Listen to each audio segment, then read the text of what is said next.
Okay, I'm going to open this up. We will get everything started. Everybody get nestled in. Yeah. And, let me do this. It's going to take us a sec to get everything going. But we are here and we are representing all four elements, which is nice. I always think that's cute. I like the craft. Okay. Sorry, Sonia's like the worst one.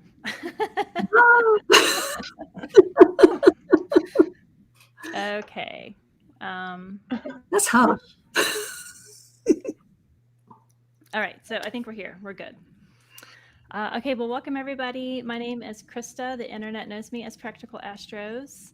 And I'm here with my student sister witch astrologer collective. We've made this thing up called Asteri Sofia Kairos, and it's basically just a container to get together and talk about astrology and about our studies. We met at Nightlight Astrology School, and we are all practicing astrologers. I'm going to give everybody a chance to introduce themselves. But you can find me on the internet at Practical Astros pretty much anywhere. And from then, I'm going to pass it down to Sonia because in the Brady Bunch scheme of my screen, she is right next to me. So, Sonia, you're up. Hello. Yeah, I'm Sonia from Celestial Astrology. So that's where you can find me on the internet, on YouTube, Instagram, Twitter. I'm a Hellenistic astrologer. I offer astrology readings, but also astro coaching and mindfulness. So you can find me there. And I'll pass it up to Shauna. Hi, I'm Shauna. I'm a certified Hellenistic astrologer. I get to hang out with these lovely ladies more often than I probably should, but I love it. And you can find me on Twitter as Smart Astro, two S's on purpose, and on Instagram as Figures of Heaven. Books are opening as of today, actually. Hopefully, I'll have a link to share soon. And yeah, otherwise, you can DM. Thanks. That's so exciting, Shauna. I didn't know that. I'm Janessa. You can find me at By Jove Astro on Instagram, By Jove Astrology on Twitter, byjoveastrology.com. And yeah, like Krista said, I met these nice ladies through Nightlight Astrology. I'm also certified, going through year 2 at the moment.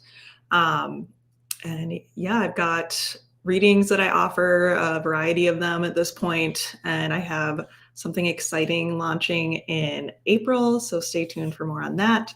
But yeah, I think that's it. Awesome. So we have the chat open on YouTube. I think you can chat there. Within this, it might be a little wonky, but you can put your questions in that you have just about April in general. April is like the dumpster fire of 2024, but it's the dumpster fire that will rise out of the ashes from and be beautiful exotic flowers by October, I'm sure. So put any questions that you have there just in general. We're going to talk a lot about all the things that are going on. We have about 15 charts that we're going to slowly go through. And as I was prepping for just looking at what we were going to talk about today, I kind of paused and like, why do we do this? Like, why do we look ahead? Why do we look at what's coming? Like, what do people come to astrology for? And you come to astrology for lots of different reasons. Usually, you're trying to find context with your circumstances or your situations in life, or you're wanting to get some guidance or like life hack through magic. But honestly, it's just nice to find some sort of witnessing by the stars, like the as above, so below. Like we know it's going on so below because we live it. And sometimes it's nice just to see that reflection. It makes you feel a little seen by whatever is up there, whether it's the gods or God or the oracle or the universe or the matrix or whatever you want to call it. There is something else that is unseen that the astrology gets these little like pinpricks of light that come through that act as stars, and we get to kind of get these secrets, it feels like. So to me, that's why we do this, is just to glimpse ahead, to feel seen, feel connected, and get some sort of context, because I feel like April, we're going to want some context. With that, I'm going to share my screen and to show the first chart, which is such an April Fool's joke. Mercury goes retrograde at 27 degrees Aries. So, who wants to start us off with Mercury retrograde?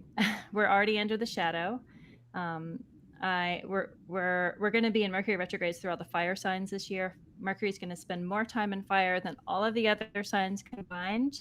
My friend Gary, um, Caton, astrologer, kind of let me glimpse into that Mercury is going to be on fire through retrogrades this whole year, and so I feel like we're going to have to get used to a fiery Mercury, but a fiery retrograde Mercury.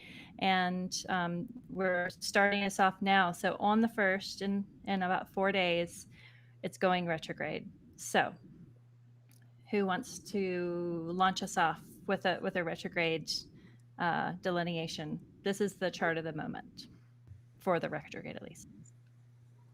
Yeah, I've got a feeling here about this Mercury retrograde at the moment that he's feeling a bit unsupervised, because there's no sight to any of his rulers in his bound or decan. He can't see Mars, he can't see Saturn. So there's this, or Jupiter, or any of those usual rulers that would be looking at Mercury. And Mercury, we know as like this messenger planet. He can go to places that the other planets can't go. He goes out of bounds. Even the moon, he goes beyond those places. And there's kind of that sense of that happening where there's no sight from any of these rulers looking after him. So there's a sense that we may tune into things that we've not been aware of before here. When he goes retrograde, we're brought into things that we've maybe not looked at before, things that we've covered before, but we see in new and different ways. And I think that's coming through even more strongly here without the other planets. Their eyes are busy on other matters. So I really get this sense of things, if you're willing to take this time for reflection, we're always told all the RE words: reflect, revise, redo. But I think it's a really strong time if you really go into that reflection and maybe spend time in meditation and everything, that Mercury could have messages for you. Watch out for omens and symbols and things that are repeating for you because of this unsupervision. I don't know how that feels to you guys, but it just feels, usually there's some sort of planet that's got some sort of something to say. But I'm really getting that feel quite strongly. I don't know how you feel. If anybody else feels that as well. Yeah, actually, I think unsupervised is a really great word for it. Yeah. I was just going to say that, Mercury. Oh, sorry, Krista. No. Go. Mercury being this. Mercury being psychopomp, he likes to travel between worlds, and I feel like this just gives a full opportunity to jump back and forth, play mind games, make you think ahead and then come back to it again. All those rewords, like you mentioned. Yeah, it got my attention when you were talking about the unsupervision. So Mercury is in Aries. Aries is ruled by Mars. Mars is in the next door sign of Pisces. So in Hellenistic astrology, they can't see each other by traditional sight, right? But then I was thinking, well, Mars is in Pisces, and Pisces rules Jupiter by domicile, but it rules Venus by exaltation. And one of the reasons why Venus exalts in Pisces in kind of the archetypal way is Pisces holds like memory and longing, and it's like the keeper of memory. And we, when you think of grief, the reason, or one reason that we grieve, is because we have this love of the memory of the people that are no longer around, and so we grieve them because that same amount of love, we don't have a place to give it to them, so it kind of just floats around our bodies, trying to find a receptacle outside of us. And so that grief and that longing is there because of the memory. So Venus in Pisces likes to remember. It has kind of that that looking back, It thinks back, and it collects all of the memory. And a retrograde Mercury also is kind of a return to things. And so I just imagine, but like Mercury retrograde in Aries and um, Venus in Pisces, but the Mars in Pisces also kind of like looking up at the moon, longing, and not really sure why they're upset or why they're remembering things, but it's because they can't see each other, because they're too close to each other, but then they're just, oceans apart. I don't know. It has this return to something that maybe might feel a little bit hard to grasp, um, because it's so close to each other. I don't know if that makes any sense, but it's just kind of like the vibe that's coming through me is like this, a little bit of a heartache, a little bit of wanting to find some sort of anchoring in grief and love, in the Pisces Aries charts or places in your chart. But there's this return to something or remembering of something. And Mars usually isn't like a pause and reflect sort of a thing, but in Pisces, maybe he's kind of forced to be. Does that make sense to anybody, or is that just word salad? Yeah, totally. The other thing I noticed was we've got, check me if that's right, because I'm not great on these. Krista's the best at antishas, but is there an antisha between the North Node and Saturn? It's just a couple of degrees out, but that could speak to Mm-hmm. I as don't know well. that. Do you do antisha to points? I'm never sure if it's just Yeah, planets or if it's it's points. points. Because I was looking at that too of, Mm, how close are we to that antisha? Because that's the one thing that Pisces and Aries can have with each other, is that sharing of light, but just on the either side of that equinox point. So, but I'm not sure if you do antisha to nodes. I don't yeah, know. If you know in the chat, put it in there, because I'm unclear. yeah, because that would help, especially with that node being involved in the upcoming eclipse. It's kind of like a possible precursor if you can get into what's going on in Pisces and the Saturn there, that maybe there's something unseen and hidden at the moment, but Saturn and the North Node having a potential conversation about it already. Yeah, I see in the chat, Enchanted Diana says it's going to be the last Mercury retrograde of my Mercury year. I read it as I'm very much mercurially done. Same. This is my last Mercury retrograde of my Mercury year, 8th house Mercury year. So, um, I like Mercury retrogrades. Knock on wood. Famous last words.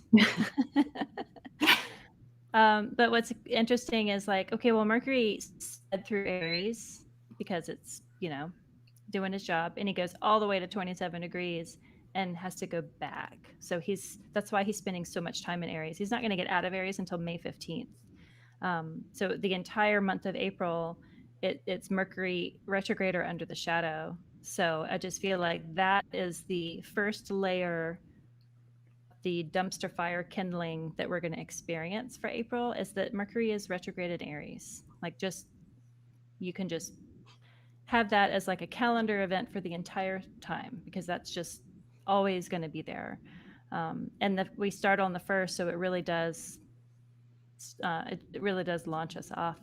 But it doesn't have to be all bad. I mean, retrogrades aren't inherently malefic, they're just sometimes clumsy. But they give us that pause. Like, I like when a planet goes retrograde because it looks like a stitch. It kind of goes back, and it's like that pause to go back before we go forward. Janessa, what are your thoughts? Do you have any on this?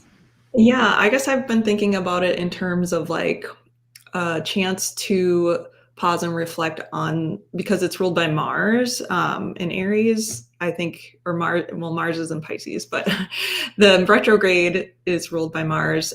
So I think pausing and reflecting on like ways we can take action. Like for me, that's kind of what I already have kind of lined up for the month in terms of like my business or things I'm pursuing, is kind of like a chance to do a lot of that background work, laying the foundation for when it does go forward again, to be ready to jump in and take action. So, and reflecting on the ways that I do that. Yeah, that's a good point, because like all the fire signs are enshrined to each other, so that trigon of the fire. So if you're like Scorpio rising, like this chart, or if you're Pisces rising, you have, a fire as your second house of like how you um like generate income. But then that trigon reaches up to the 10th house of career, and it also reaches down to the 6th house of like the day-to-day work, like what can you do day to day. And so those three houses really do speak to how do you work and to generate income to create that legacy.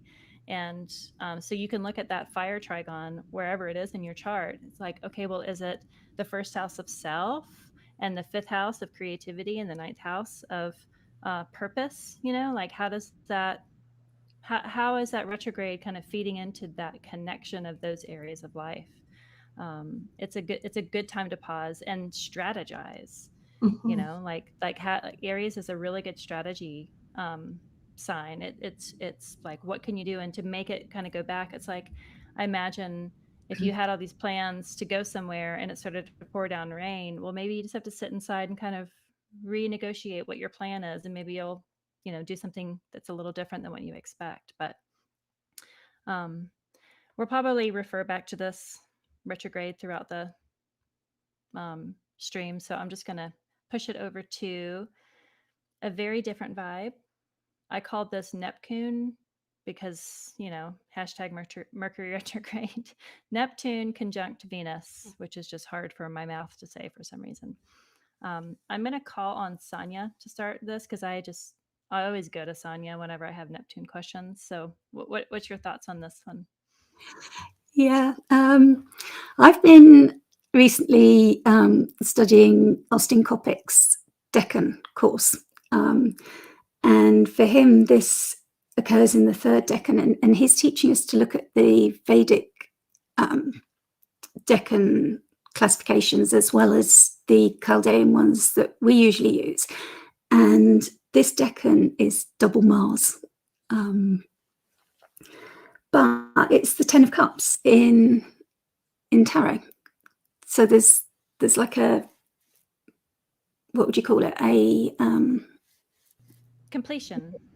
Yeah, a completion there.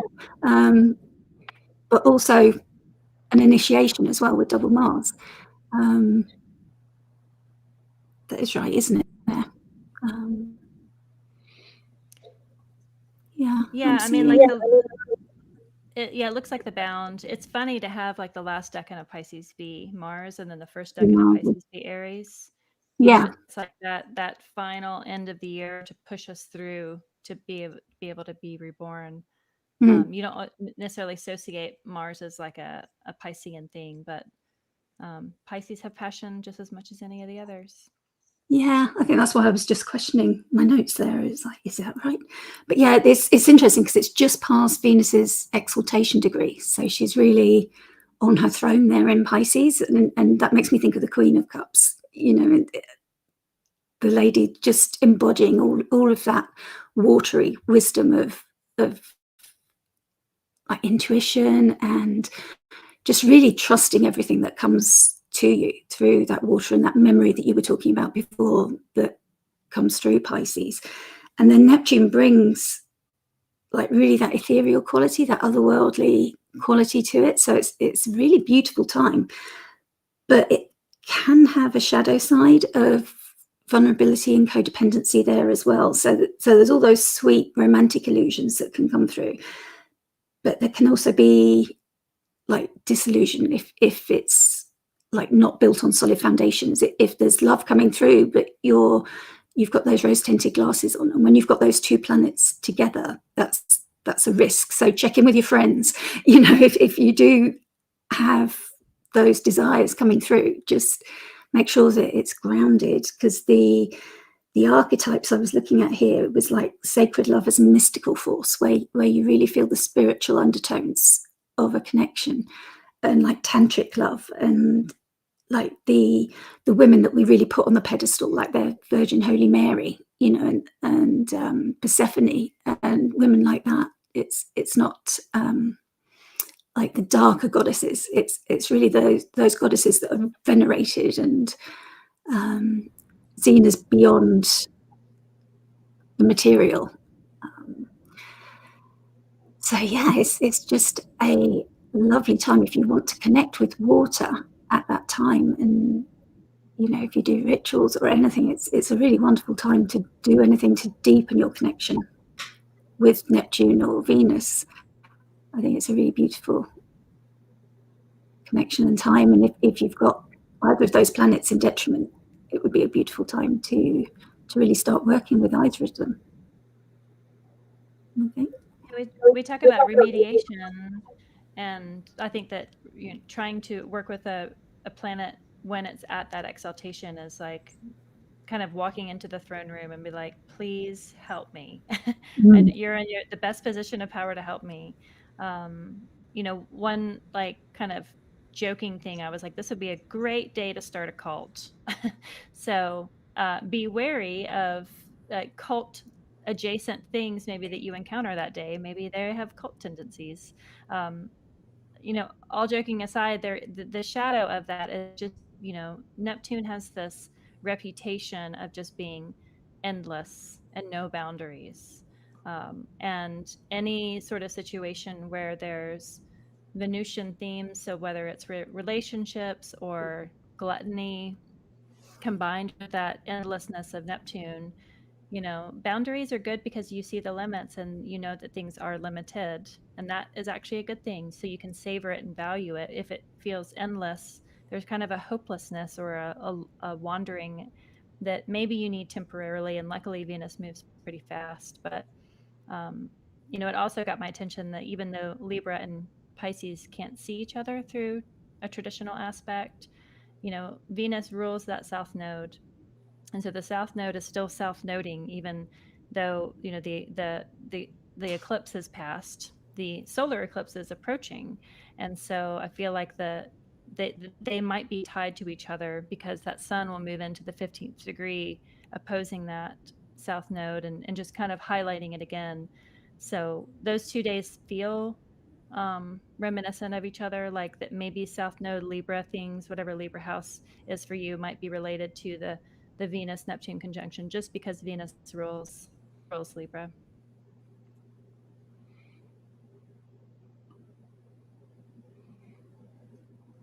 Shauna, Janessa, you got anything on this one?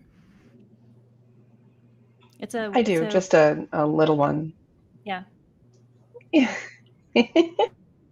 I must be on a delay. I'm sorry. You know, it almost mirrors what's going on with Mercury too. But I thought it was interesting when I'm looking at this chart that we've got both the luminaries in a sextile to each other at the moment, but just kind of surrounding, cuddling that the Venus Neptune conjunction when it happens. So it feels like because there's no light being shown on whatever's happening at the moment, it can feel, of course, very dreamy. But I feel like it's almost where those dreams are going to get initiated once Mars comes into all of that. You know, Mars hits Saturn, and I feel like it's gonna maybe make some more things concrete. But I think whatever is being born in that Venus Neptune conjunction is just not gonna show up for a little while, if that makes sense. Yeah, I was noticing that too with the luminaries. And I feel like it kind of doubles down on the Neptune themes of like fog or like cloudiness, not being clear on what's going on. But I guess I kind of see this as like pretty, I see it as pretty malefic. We've got, you know, Mars and Saturn there co-present, kind of, you know, Saturn adding a heaviness, maybe, you know, kind of emphasizing the fogginess as well with like that, with it being in Pisces. I think I've heard Austin Coppock talk a lot about Saturn and Pisces for him, like being really depressing. Like, I feel like adding that fog there, like as they approach each other is not helping things. And Venus, you know, being the honored guest in Pisces, like she's not really there to do a lot of work either, right? Like she doesn't have to do like the activities she would have to do in Libra or in Taurus, where it's like her home and she kind of like stewards that. She's just kind of like the guest of honor. And I think I've heard Krista here like talk about like that exaltation role being more of like, I'm here as like a guest visitor. I don't have to do the cooking and cleaning. I don't have to like be responsible for anything. I'm just kind of like here to chill and and be doted on. So she might tend to overindulge, I think, and especially with Jupiter ruling this and Jupiter being in Taurus, you know, there's like big overindulgent vibes that can be dangerous for people struggling with substance abuse. And then Mars there too, like Mars just being generally harmful, I think, kind of paints a not a great picture for this one. And Pluto, you know, Pluto's playing a role like conjunct the moon there. So yeah, sorry, I don't have like my usual jovial take on that one, but I think it does look kind of like a harmful day or two here with that transit. And luckily Venus moves quickly. But yeah, I guess that's my 2 cents. I don't know. Well, and also just noticing that they've just moved into the bound of Saturn. Mm-hmm. And so when you think about bounds, you know, like the rules from which the planet can kind of operate. And so then, okay, well, where's Saturn? Saturn's in Jupiter's bound, and Jupiter's in his own bound. So again, it kind of speaks to the expansive, gluttonous potential of that day. And, you know, the idea of overindulgence and how does that translate, not necessarily with food or drink or, you know, narcotics. It can be overindulgence in whatever areas are kind of, there is already some seed of disillusionment. So I could see that there's potential for it being kind of a dangerous day for sure.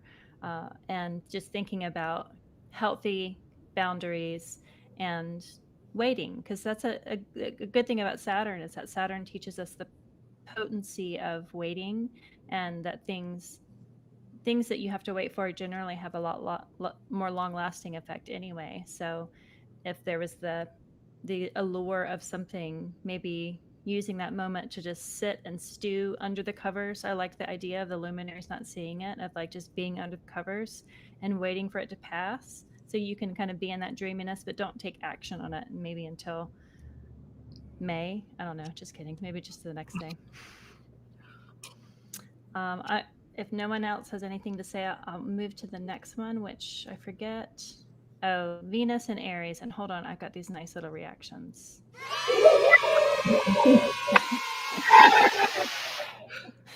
Venus and Aries. Yeah, so this is 2 days later. This is on Friday. This is Venus Day. And Venus goes into Aries. The sun is right there at the North Node, getting closer to Chiron. Who wants to lead us off on this?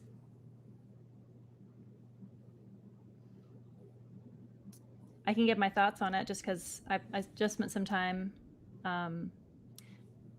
reading a good bit about just the idea that Venus is not at home in Aries, right? Because she's at home in the opposing sign of Libra.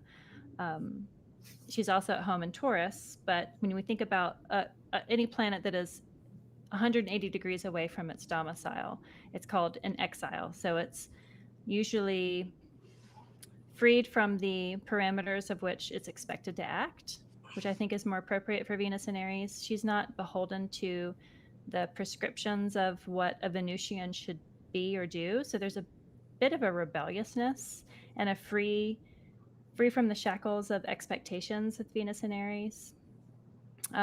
Sometimes it means you have to work a little harder because you're not at home. So I liken it to traveling, and you just have a backpack on you and you get to move around very freely, but maybe you don't have things as easily handed to you. So there can be a little bit of exhaustion because you have to work really hard to kind of get the things that you need. But there's that freedom and that excitement, and there's a nice fiery purpose to Venus and Aries. Venus is one of the decan rulers. It's the last decan ruler of Aries. and so she'll get kind of to her own seat within the castle of Mars later on in the month. But when she launches in, she rules the Taurus house, which is that Jupiter Uranus conjunction that'll happen a few weeks later. So she's got dominion over some pretty big transits this month. But for this time, I kind of feel like it's like mom without the kids for a couple of weeks. She just gets to like let her hair down and do whatever she wants. And there's a fun kind of relief of this, even though she's leaving her exaltation and going into detriment. I feel not. I don't feel like this is necessarily like a harmful placement to Aries. That's just a personal opinion. So yeah, what other thoughts do people have on that? I love a fiery Venus, but I'm with you on like, even though she's technically not doing so hot, I think I like Venus and Aries. I think it's interesting again here, we've got Pluto on the ascendant.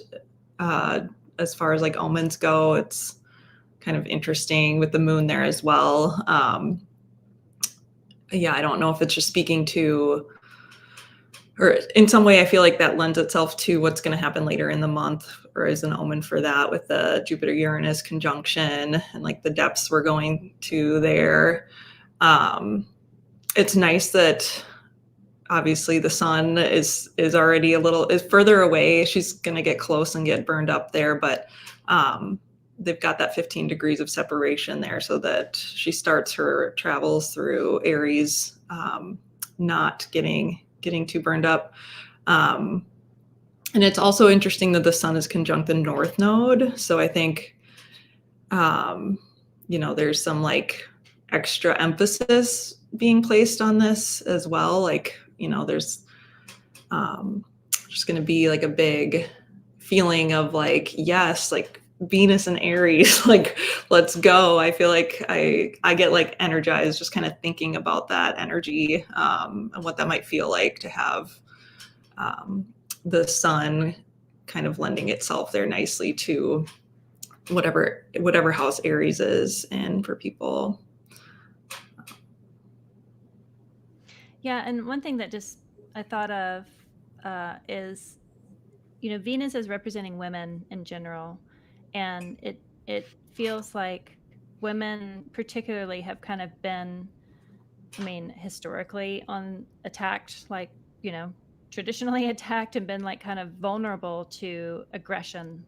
And Venus stepping into Aries, I think I like it because it's Venus reminding the world of like women are powerful too, and this is a way for feminine power to be expressed in a very beautiful way. And maybe we're not domiciled, we are kind of on our own. I don't know, it has this nice, I feel like women might feel empowered through that Venusian Aries, and really just the power of the yin might be amplified, whether it's gendered or not. It's like the yin power kind of gets highlighted, and maybe we're going to need that fiery yin warrior spirit through the month, because there's a lot going on just all over the world, but also just astrologically. And I feel proud that Venus is going to be in Aries for April. Maybe that's what I wanted to say. Yeah, I like that Venus is in Mars's decan, and we've got Mars in Venus's bound. So Mars is bringing her the resources as well. So while she's fighting that fight, and again, going back to Austin Copic's descriptions of the decans, he describes this one as the axe. It's the conqueror. So it's bringing that energy of the conqueror and the conquered. So what are we as women going to be? Let's pick a side. Do we want to aim to be the conqueror, or are we going to settle for being conquered? So let's bring this fire.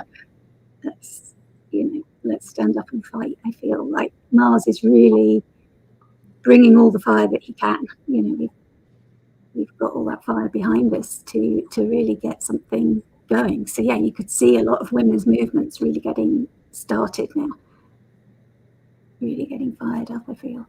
And also there's just that feeling of spring courtship rituals, that kind of time when that's all going. And Venus in Aries makes me think of the way that like fashion and everything gets expressed in a Aries kind of way, that you see fashion shows and things, don't you, starting up at this time. And those really, like when she's in detriment, or exile, that the way that art comes through can be really offbeat or unusual and quirky and quite fantastic. You know, it's not conventional, it's not going to follow the rules. It's like that Cruella de Vil movie, like that Cruella fashion feels very Venus and Aries. Yeah. So yeah, watch out for things like that. I love that.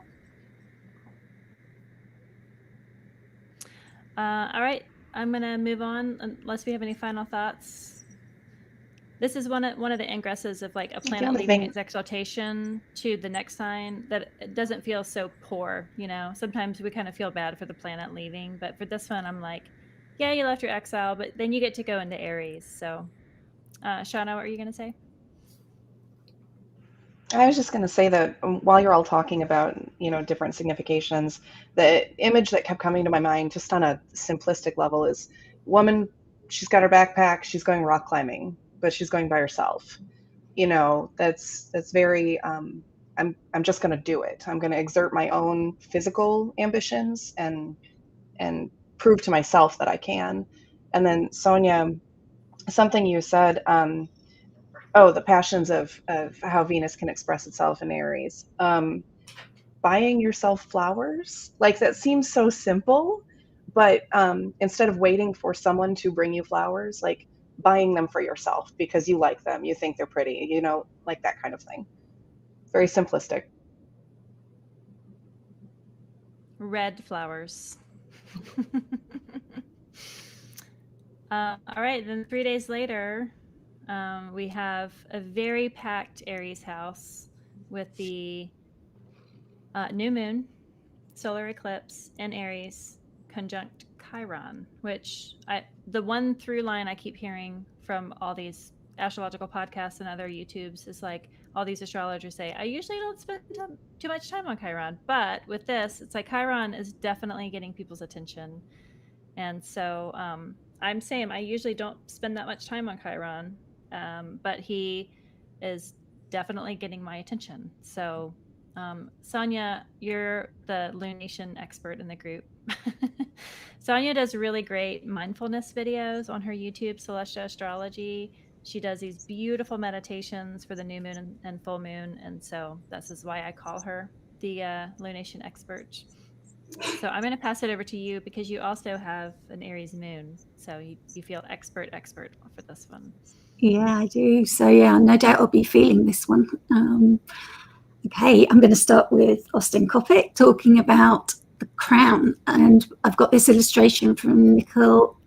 I'm going to try and say it right. Nicole, I've been practicing this as well. Nicole and Art. And she's got this Wild Way Oracle deck, and she's got us here with the bear with the crown, saying take the lead. And Austin Kopic also calls this deck in the crown. And the reason is because it's double sun ruled. So we've really got this leadership energy coming through really strong. And he says to take particular notice when you've got, it's not very often that you get two signs, a double rulership. And we've got a lot of these in April. So it's really interesting that all these decans are showing up, and I keep talking about double Mars and now double Sun. And then the Sun's at its exaltation degree as well. So we've got this new moon, which is about initiations, new beginnings. Usually we don't necessarily see what's started. It's like something being planted in the ground, and that's what you often see, particularly with eclipses, that small things become big over time. So it's not necessarily a major event happening on the day, but it's great to journal because smaller events might be happening that can later become significant. And Nicola has given us the title of Take the Lead and reminds us that this decan's about sovereignty and how you shape your world. and the personal power, and also that you can be held accountable for your actions here. You know, when you act as a leader and you've got people following you, or even when you're shaping your own world, that you're accountable for those actions, and there's responsibilities that come with power. You know, and we see that with the sextile with Pluto, even though it's not like exact at this time, but the sun is moving towards that square with the sun that we'll be talking, the sun square Pluto that we'll be talking about later. But this solar eclipse feels like an initiation into it, like we're being set onto this path, that events might be coming up and things are being illuminated as well. Like always, even though it's a new moon where things are initiated, we still see the luminaries together telling us something about this. And I've looked into this particular solar eclipse. We see this is where the moon passes between the sun and the earth, and that's where the shadow is cast and the moon blocks out the sun. So you see this wonderful corona.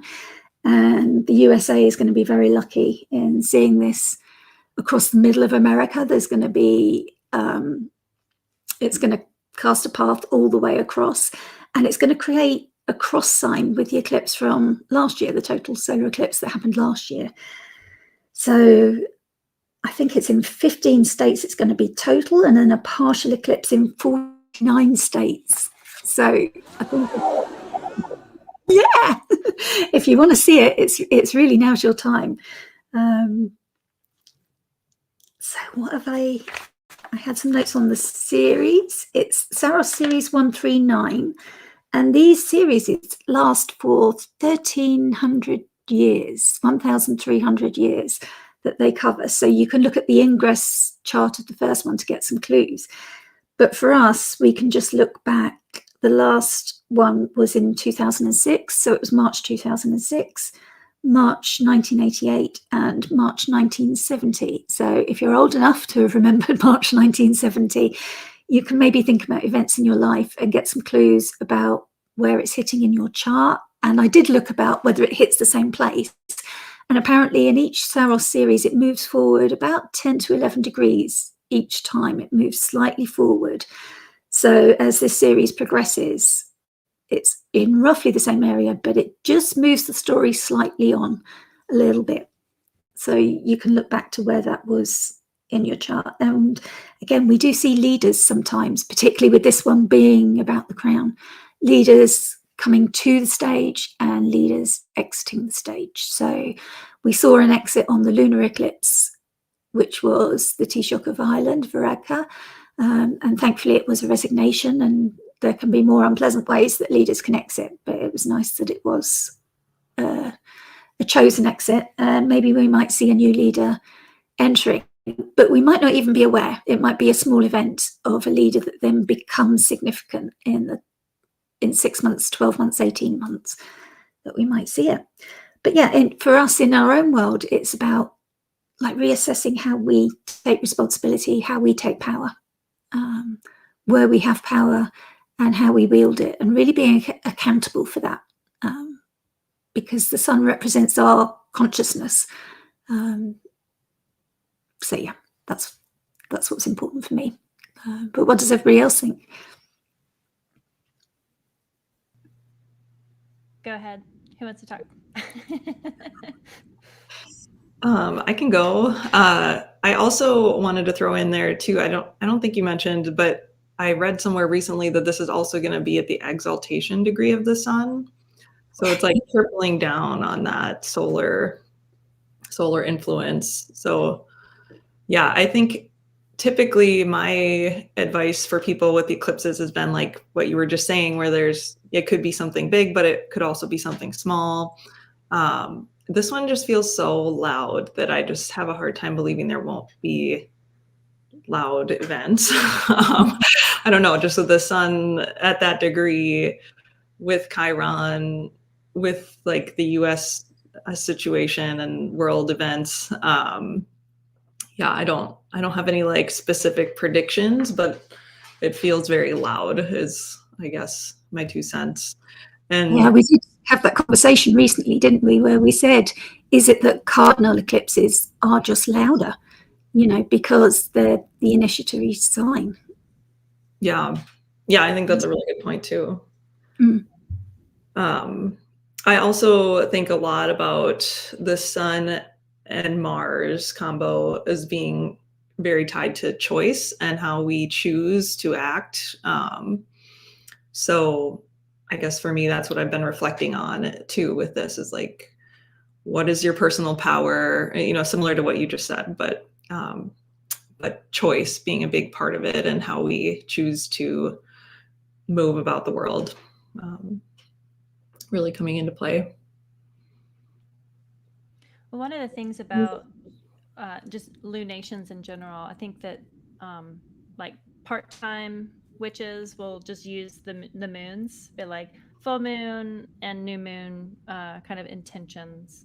And uh, if you think about a new moon, it's the darkest moment for the moon, right? It's at the exact same degree. And so if you think about it in the life cycle of a plant, you might later on in the summer have like the most luxurious moonflower plant that just takes over a trellis, and the luna moths come and like it smells like the ocean, and it's just this amazing like character in your yard. But when you plant it, you don't know that that one little seed is going to be this like annual like character that you engage with, that you talk to, that you take pictures of, that you share on your socials. You don't know like how big of a player it's going to be when you plant the seed. And that's what we say, like, you don't know if that new moon moment is going to be as big as it is. So when if the eclipse happens and you're like, well, what happened? Nothing happened. You may not realize it until later. And so you can look at it 6 months time, you can look at it 9 years from now or 18 years from now. Like if you think about transits, that's just a snapshot of the sky at a moment, which is also, this is going to be somebody's birth chart. You think about that too. Like we were all born at a transit moment.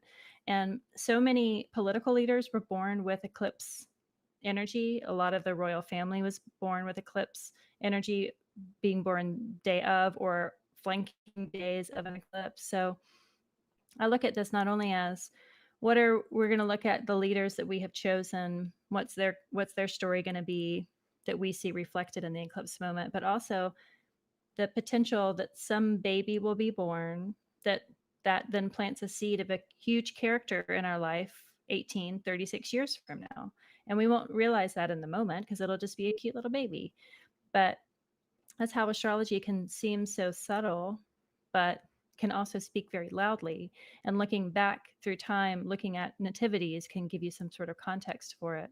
But in a personal level, I like to use new moons because I'm a new moon child myself. So I find comfort in new moons. And, for anybody, this new moon might not speak to you very specifically, and you can look at your own natal chart. And if that 19-degree Aries either hits something very close to your chart by conjunction, so if you have something within a few degrees of 19 degrees Aries, that'll be fairly close. Or if you have another fire sign that's around 19 degrees, or if you have another cardinal sign that's at 19 degrees. So if it's going to like touch your chart in a specific way, it might be louder.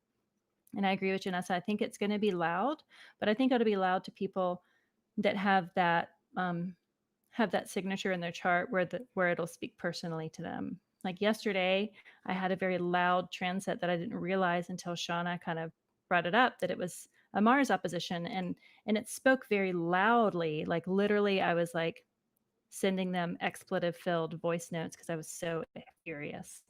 And I didn't realize it until Shauna reflected back of like, oh, you're in a direct Mars opposition, like to the minute. And so when a transit happens, it can speak to you very personally. And it that's why I say astrology can help you put context into your story, not like I'm having a bad day or I'm just angry at the world. It's like I'm experiencing the stars through the filter of my nativity. and it kind of calmed me down. I was wearing a lot of red yesterday, and I changed into a bunch of green colors to like mute it because it was starting to infuriate me.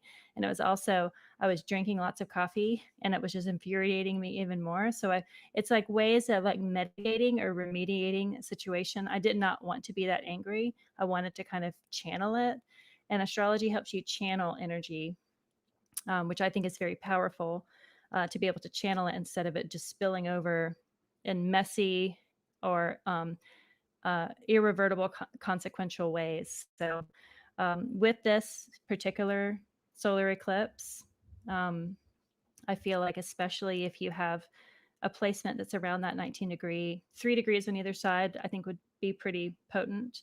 There's usually, 15 degrees is, some astrologers will give, but the closer it is, the louder it will be. Um, and if, and there's no reason to fear it, or no reason to approach it with trepidation, but just approach it with observation, that maybe it will speak to you very personally. And if I can recommend anything, it's just write down the things that happened that day, because if it is subtle, you may not realize it until later.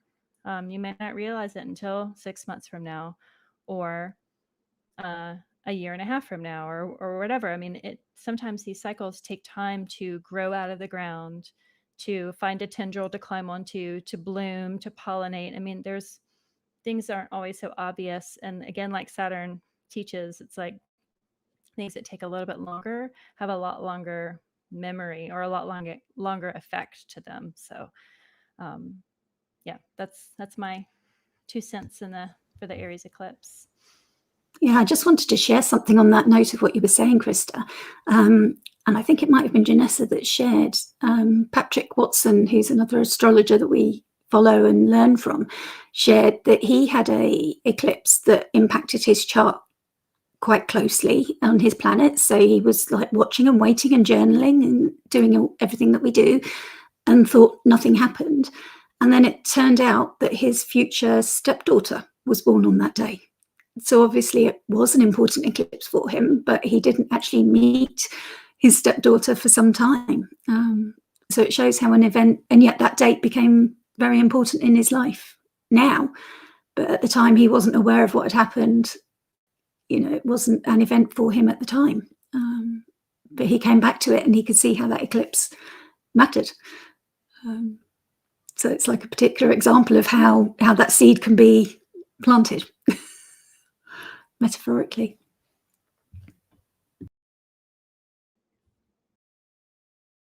Yeah, and astrologers use anecdotes to relay story. And the way we're able to do that is because we collect stories. We're like the hoarders episodes of stories are astrologers, right? And and the and when we sit with people in readings, we want to hear stories because that helps. One, we're hungry for them. We love astrology good that are actually good stories, but also it's like putting the astrological moment into context of a human life. It's how we remember things. Like, astrology is like the oldest story of time because it's a story, not just a data fact that has been lost in some Croatian monastery's record. It's like it's a story that we continue to tell. So it's I think it's important work, but it's also just fun to write down your own story of what happened, and to be able to revert back to what happened with the astrology of that day. The Honeycomb Collective does those really beautiful journals that has your personal transits, and you can write the story in it. But as long as you date, like, year and month and day, you can go back and look at the ephemeris of what was happening that day, of even if it just seems minor. Sometimes the minor things become, eclipses can, great things become big, and big things become small. So sometimes those minor things actually do grow into something very monumental. So even writing down the tiny little omens that happen on an eclipse day might seem insignificant now, but may show themselves to be greater later on. Should we move on?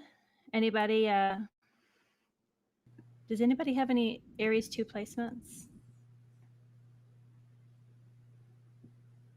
Sonia.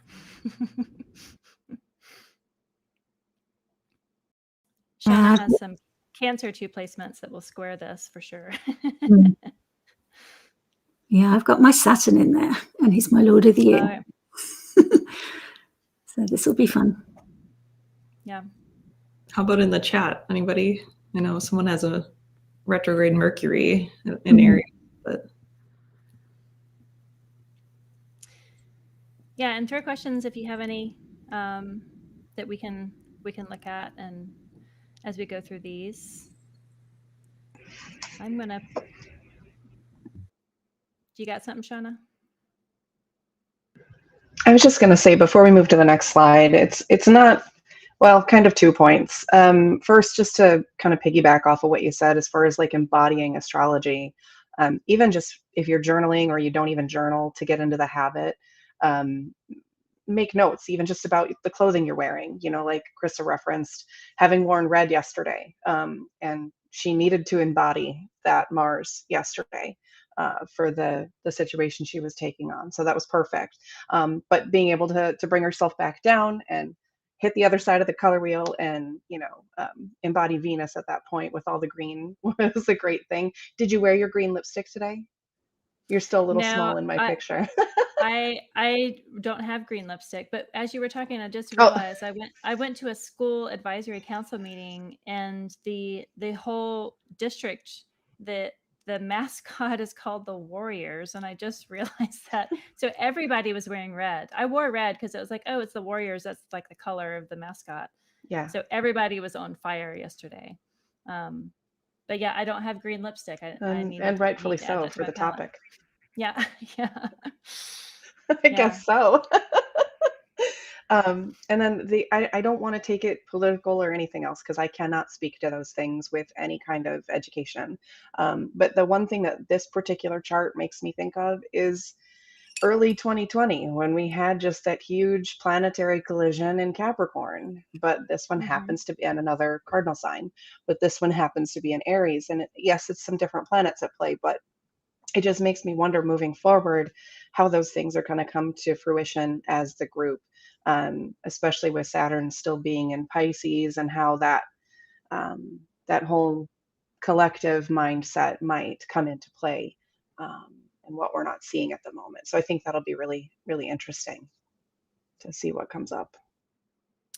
Yeah, and we're you know, Mars is approaching Saturn. I think they're conjunct on the 10th. So we're 2 days away from a Mars Saturn conjunction. We're about 13 days, 12 days from a Jupiter Uranus conjunction. So there's some bigger stories happening. It's almost like Mercury doesn't know where to go. He's like, maybe I should just go check on the sun and the moon real quick before I go forward, because there's some big stories happening. Oy. Definitely. Is our next slide for the Mars Saturn conjunction? Woohoo! Yep, let's move over there. That It sounds like a is. fun Yeah, talk. it is. Honestly, if it's okay, I was listening to S.J. on a different podcast this morning, S.J. Anderson, who I find so interesting to listen to, he and Dan Waits in particular, as far as the mundane stuff go. But he mentioned something really interesting about Mars in Pisces being active dreams or turning dreams into action. And I just thought that was such a really uplifting, even concept. I mean, unless you suffer from nightmares, which we want to avoid. But you know, it really made me think, Krista, you have such active and adventurous type dreams that you so willingly share with everyone, that I appreciate so much. But he also mentioned, well, in particular, the phrase "dreams deliver the action," which I think was really cool. But he mentioned, and since we're all just kind of Beatles fans, Paul McCartney received the, I can't remember if it was the lyrics for or the hook for Yesterday in a Dream. It was the melody, yeah.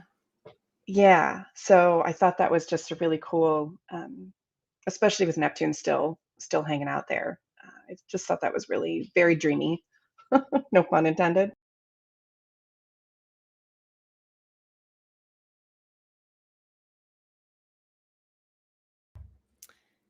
Yeah, I think it's both Mars and Saturn are kind of softened a little bit. It feels very Eeyore having Mars and Saturn here in Pisces.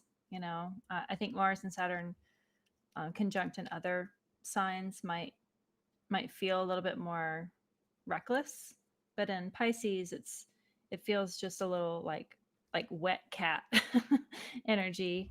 So maybe it's when malefics are Saturn and Mars. So malefics are going to malefic, and if they're in good condition, they're able to express their significations louder, and they're not really at home here.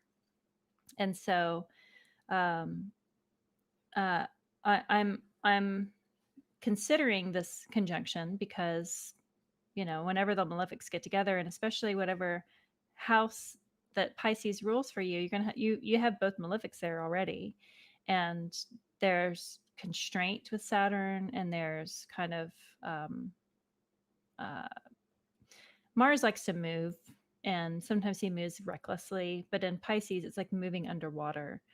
I saw this drone footage of these wolves under the snow, and they would poke their heads up, but they had these tunnels that were going under the snow, and it felt very Mars and Pisces. Like there's danger under there, but as long as they're kind of just in their own pack, and you don't cross paths with them, just be protective and stay away. And um, you know I mean, Mars is going to move past this, but I don't really have any mitigating factors. It's like, there are hard things in life, and that's what makes the good things better, is because the good things are a foil to the hard things. So this might be a little difficult, whatever house Pisces is. Like, for instance, Pisces is my 5th house. So maybe I won't have a lot of fun that day because it's, Pisces, or the 5th house is like fun and games. It's like the Ren Fair house, like children and games and gambling. Maybe I won't go to a casino that day. Not like I go to casinos because they're way too far away from me, but I'm just saying, like, there's some actions that you can choose just to refrain from that might be a good remediation from that malefic. Again, if it hits a particular part of your house or your chart, it might speak more specifically to you. But other than that, I think it's like a kind of sit it out and wait it out sort of a day, just as a protective measure, because we recognize that Saturn and Mars are both difficult planets by nature. There's nothing wrong with them. They just provide difficulty. Yeah, I think it's interesting, again, going back to the Decan story, we've got Jupiter and the moon ruling this Decan that they're in at the moment, and they're forming, it's wide, but we give the moon in Hellenistic astrology 15 degrees because she travels so fast. And when we look at this sextile that they form with the moon, and we see the moon right in between Jupiter and Uranus, so you've got the two Decan rulers together, and that somehow feels significant. Right before Jupiter and Uranus make their conjunction, there's something that they're lending back to this Decan, telling that story in the sextile, which is of the nature of Venus. So I feel a little softening there of that, in that. And what else did I think? I made a note of those questions that we had. We recently attended a speaker series with the Nightlight school, and we were offered some questions when some of these planets meet and converge. And with Saturn, we were asked about, what is your personal mountain? What are you building? What do you want to climb? And obviously, when Mars meets Saturn, you're given the opportunity for focused action. Like, Mars is bringing the energy and the courage, and Saturn's bringing the discipline. So even though these are both malefics, but you can create a healthy container if you focus on, okay, what do I want to create from this? Rather than just sitting back and waiting for bad things. What if you took the action yourself and gave them a job to do? What if you looked at it that way and said, okay, what are my dreams? What is my mountain that I want to create? Which of your dreams? I love that. Yeah, I really love making healthy containers when we see challenges. Yeah. I've got Which one challenges is in my Sonia? life. I need a lot of containers. It's like, which of your dreams is true gold? You know, which of them really speaks to you? You know, because you've got this chance now to say, okay, what form could I create from it? And what have you outgrown? Because you can just leave it behind now. Leave it in the water; it'll just drift away. So you can be ready for that. And also, where do you need to mature? There might be areas where you're clinging on to outdated patterns, and Saturn offers that ability to mature away from it. But we need to sometimes bring that consciousness. That's what Saturn's asking of us, and he's showing us ways that we need to mature. And sometimes we resist that. So it's really okay. Mars is giving you that courage to do it, and Saturn's asking you to mature. And sometimes that can be really difficult when these things come up and we don't like it and we resist it, and that's where it can be hard. And seeing these two together, it can be hard because it's not comfortable. But if you really look at what dreams do you really feel, okay, I'm ready to go into this discomfort zone in order to build this dream, you know, you can make something really positive out of it. And the fact that you've got this sextile with this Jupiter Uranus conjunction coming up and an exalted moon, it's like that there is benefic energy there offering some support. So yeah. I love that. I mean, it's I like your advice way better. um, and I'm reminded, especially with that moon witnessing it and Jupiter witnessing it, is the word realize feels like a very Taurus word, to make real, to like take an idea and to make it real into form. And so I like blending all of like what you and Shauna said of like taking those dreams, those actions, like dreams in the like go to sleep REM stage sense, and then also the dreams of, you know, Jupiter finds his joy in the 11th house of hopes and dreams. So like, what are you dreaming, and what sort of healthy driven container do Mars and Saturn provide to help realize and make real those dreams? So I'm changing my mind. Don't set it out. Like, you're fully empowered to do what you want, but in a mature way, like kind of a growing out of the shell, which can be um, difficult or uncomfortable or painful. So thanks, Sonia.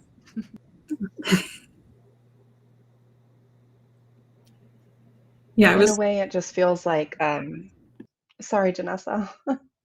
It just feels like Saturn is tethering Mars so that Mars will slow down and think about before, you know.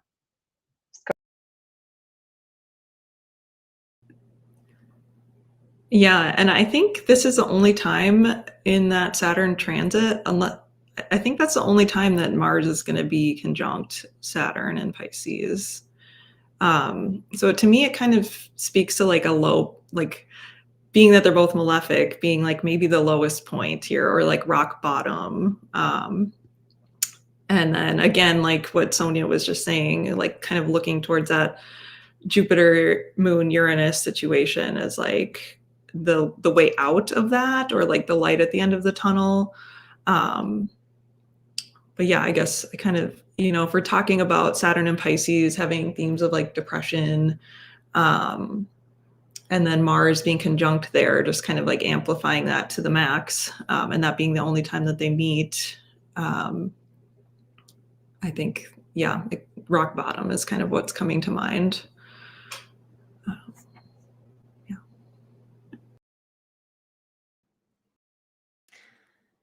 From rock bottom, let's see what's next, because then we have the Mercury Kazemi. If you look at the on the 10th, we have Mercury retrogrades kind of approaching the sun, and the sun moving towards uh, Mercury there. And then on the 12th, on Venus Day, we have um, that Mercury Kazemi. I love Kazemi moments, and you know, having a planet kind of go through that heart of the sun gets, it seems like it gets like a sneak peek into the throne room of the sun. Mercury will go direct later in the month and get out of Aries like in May, but um, how do each of you use moments of Kazemi just personally I'll just kind of throw that question out. Janessa, you want to go? I just randomly picked. Yeah, I guess it depends, but I think I mostly use it as like a reflection point. I really always try to make an effort to, especially with Mercury Kazimis, to like meditate that day and make note of anything that kind of comes to me. Even if I don't have the opportunity to meditate, I find that Mercury Kazimis, like, you'll get a message somehow, whether you're actively seeking it or not. So yeah, I kind of look for that, and depending on the situation, it might be a good time to elect to do something. I've definitely done that in the past too. Yeah, and it looks like it happens just past midnight UK time, so that'll be at like 7 o'clock for the East Coast. So for those in Europe, it might come through in a dream. You know, Mercury as a psychopomp kind of coming through, but um, we'll be awake in the States, and all the way over to Australia, they'll be awake. So, yeah, Sonia, how do you use Kazemi moments?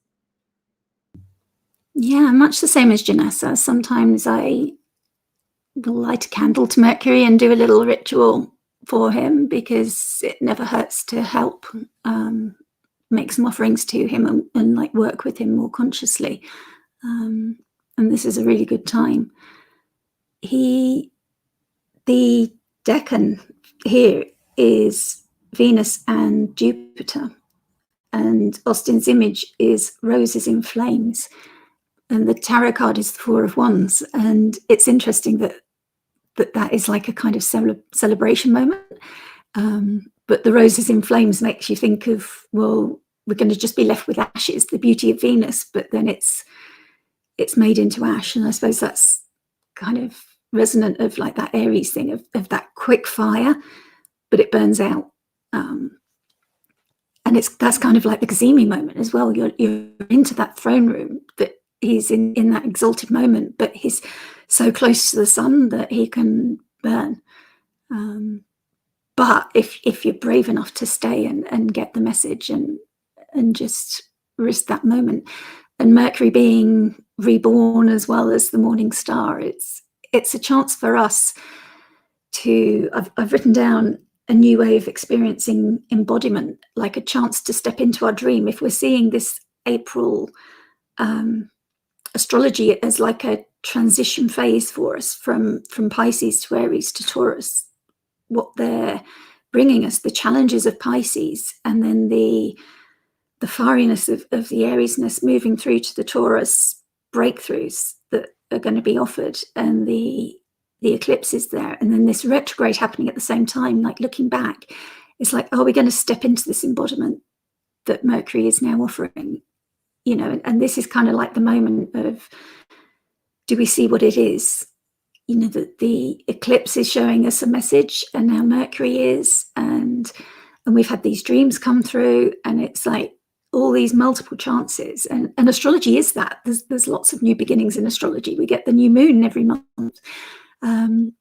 But this April, particularly out of the whole year, when we do our year ahead planning, April really stood out with all these significant transits happening. And it just feels like this Kazemi as well is one of those moments of do something to try and connect, even if it is in your dream, like a conscious, maybe prayer to Mercury, or find his image, or make the sigil of the glyph of Mercury, or just something just to be conscious that this is his day of being in that exalted room with the sun, getting his messages, changing his cycle, making a new cycle for us. And I love that the moon is in Mercury's sign as well. I thought that was a nice little wink. Yeah. Shauna, do you play around with the Mercury Kazimis?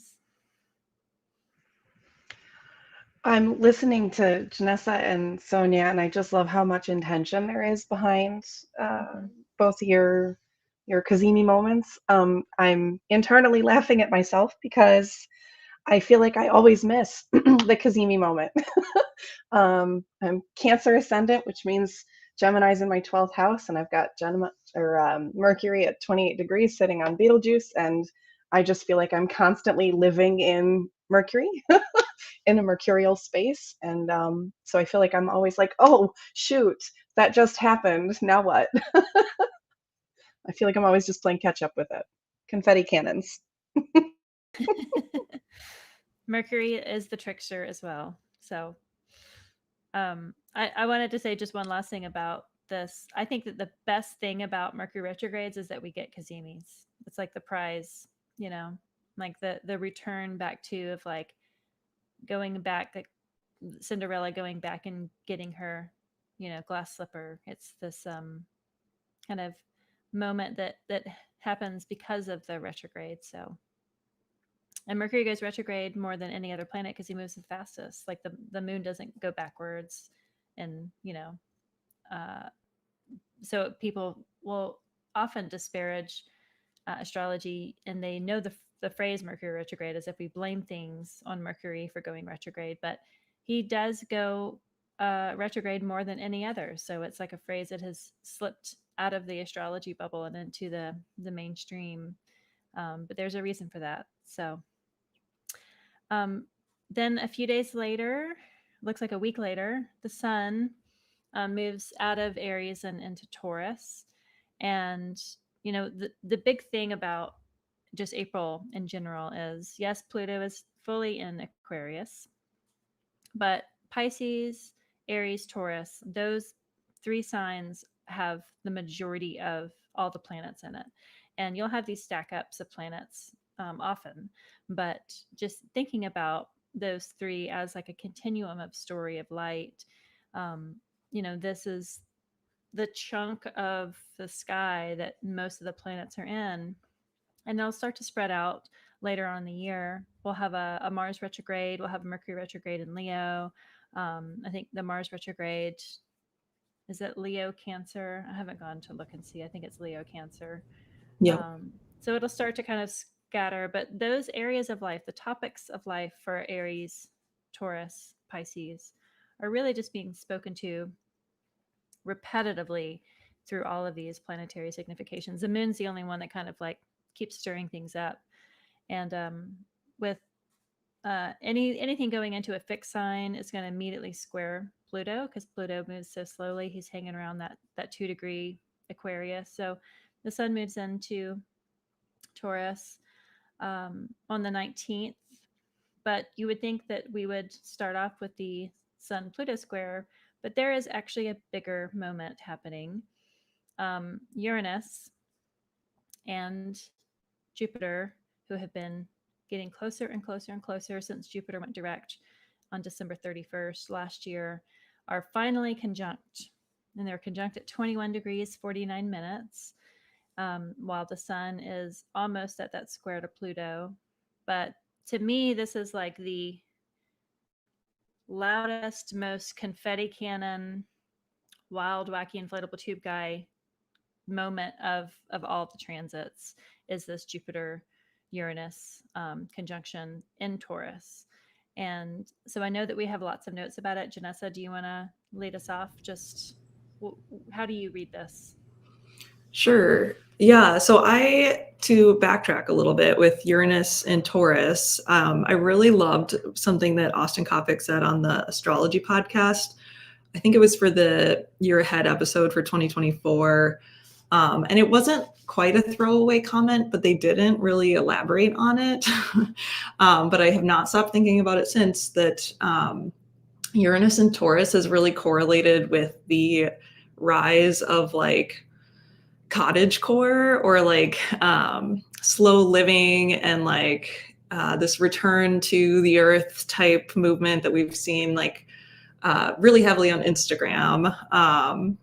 But in general, in trends, you know, like farmhouse chic, just kind of like the most punk, I think that Austin said the most punk thing that you can do in with Uranus and Taurus is like give up the city life and like move to the country, grow your own food, and like Uranus, you know, having the vibes of being rebellious and freedom seeking. Like that's the rebellious thing is kind of like this return to tradition in a lot of ways. Taurus being the sign associated with, like, I think of it as like the earth goddess sign, you know, it's ruled by Venus and the moon. So like big ties to farming and agriculture and gardening. So that's kind of like the backdrop, I feel like, to this transit. Jupiter's been in Taurus now it'll be a year in May. So it's kind of been like amping this up, and you know, Jupiter expands anything that it comes near. So I feel like this might be ramping up a lot of those types of themes. One really interesting related news story that has just speaks really literally to this is like, I think it's in France, where the farmers have like brought in like bales of hay and have like used that like in the streets of Paris to like disrupt things. So literally like Uranus and Taurus like disrupting the status quo with agricultural means. So yeah, I wonder if it's going to be kind of like a high point of that. I also think that there's ties to Saturn a lot with this, and Saturn like being in Pisces. I think it's by Decan, where there's some ties, and it's not quite right with the modern rulerships for the decans here, but there's some like shared overlap with the Saturn themes, and Jupiter being, you know, ruling Pisces. I think there's overlap there. But I think a lot of this like the interest and the return to like the agriculture and the cottage core like really becoming a trend is a little bit naive, and there's like this sense that like it looks really good, it looks really fun, it looks really like peaceful and beautiful, like all of these Venusian things. But like what we don't see about that is the other side of farming, and like that is and agriculture work in general is like the Saturnine side of like death and like the hard work that it takes to do all of those things. That's something I've been reflecting on lately, is like there's like it all looks really good in Instagram pictures, but like you don't see like the slaughtering of the animals, you don't see the dealing with the manure, like all of those things. So I wonder if there's like a tinge of that, like that dreamy kind of like ethereal, like Neptune distorted image that we have of like, oh, I'm just going to move to the country and like grow my own food, and like kind of that bubble being burst a little bit by like Saturn and the reality setting in.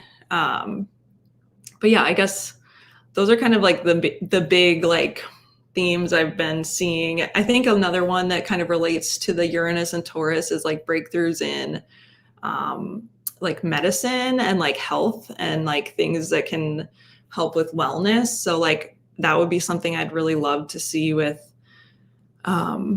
this transit, that we could see some type of scientific breakthrough that lends itself well to wellness and health topics. But yeah, those are kind of the themes I've been talking about with clients, like in the background, or like, you know, regardless of what is happening in your personal chart, in your Taurus house. Yeah, they're at the exaltation degree of Saturn too, that 20, I guess it's the 21st degree, so maybe it would be 20 and some change, but that got my attention. And when you were talking about like the reality of farming, there's this like picture of a woman with blonde hair, and her hair is braided, and like the grass is braided into her hair. And when I saw that, because my sister is a farmer, I was like, bugs. That Yeah. woman has so many bugs in her hair right now. Like, it looks cute, and her head is probably full of bugs right now. But and also this morning I was like hand washing my purse because it got dirty, uh and so I was like, I legitimately, unironically need a washboard right now, and that feels very Uranus Taurus, of like the return to like technology from 100 years ago that is still functional. And when you spoke about like breakthroughs in medicine, I have a brother that had kidney failure at 19 and has a couple of kidney transplants, and he joking around, he's like, I just need a 3D printed kidney. And I'm like, this is a transit that maybe would break through and like have artificial organs that would be, you don't have to wait for a cadaver to have an organ transplant, that maybe we can 3D print an organ for your body so that you can become the bionic man that you've always wanted to be, you know, like that will save your life and keep you off dialysis, and have that breakthrough moment, because that's what Uranus is, a disruptor of the norm, and disruption can be annoying, and it can be harmful, and it can be devastating. Disruption can also be the crack open of light that we need in a situation. And so Jupiter there being a benefic, hopefully that breakthrough is something that is positive in a realized, a tangible Taurian earthy way that we can all experience. And also that the moon, so Taurus can't see its ruler Venus because it's in Aries, but it can see the moon. That barely, at that moment, the moon is just hanging around long enough to see. um, it's at 29 degrees and 39 minutes, so it's like just within witnessing view before it moves over into Libra. But those are all beautiful reflections. Thanks for sharing, Shauna or Sonia. Do you want to jump in? Yeah, I've got. I'm with. Sorry, Sonia. Mine's quick. If that's okay. I was Yeah, just thinking, was it actual manure or was it produce that those farmers were putting in the road? It was like bales of hay and maybe manure too. Bales of hay and Yeah. maybe manure. Okay, because I thought I saw images of them putting, like, dumping manure in the roads, and your reference back to cottagecore, and it's like the aesthetic pictures on Instagram or social media, versus what is actually behind the scenes. You know, definitely different. One thing I didn't say that I meant to is like also the backlash now that I've been seeing a lot, where like there's been like this rise in like trad wives, or like women who are like returning to like being homemakers, and like unironically, I think it maybe started out to be a little bit ironic or something, but now it's become like this thing of like women really going backwards in terms of like, being submissive and like being homemakers. And this is not to knock people that want to do that. I love doing a lot of those tasks myself. But like taking it to the next level where we've like regressed to a little too far, maybe, in terms of like women's rights, and the backlash kind of starting now in the discourse, if you will. Sorry, another tangent, but thought I'd throw it in. yeah, Janice, you were right when you said about it being Saturn's decan. It's actually a double Saturn decan. So again, we've got another attention drawing decan. And Austin Coppock describes it as prayer beats. It's the decan where you've kind of, and it's also, what's the card? The Seven of Pentacles, where you've done all the work, you've put everything in that you can, and then you've got to leave it to the fates to decide what's going to happen. And that just feels so Uranian as well, where it's out of our hands. We've kind of done all we can, and now suddenly this lightning bolt comes, and it's going to do whatever it will. And he talks about in Taurus that particularly things like insurance come in because humans find ways to get around the fates. So particularly in things like farming, crops can fail. So you can put in all that work and do all that slow and steady Taurus thing of the planting and the nurturing and everything. And still the weather can suddenly throw a curveball at you.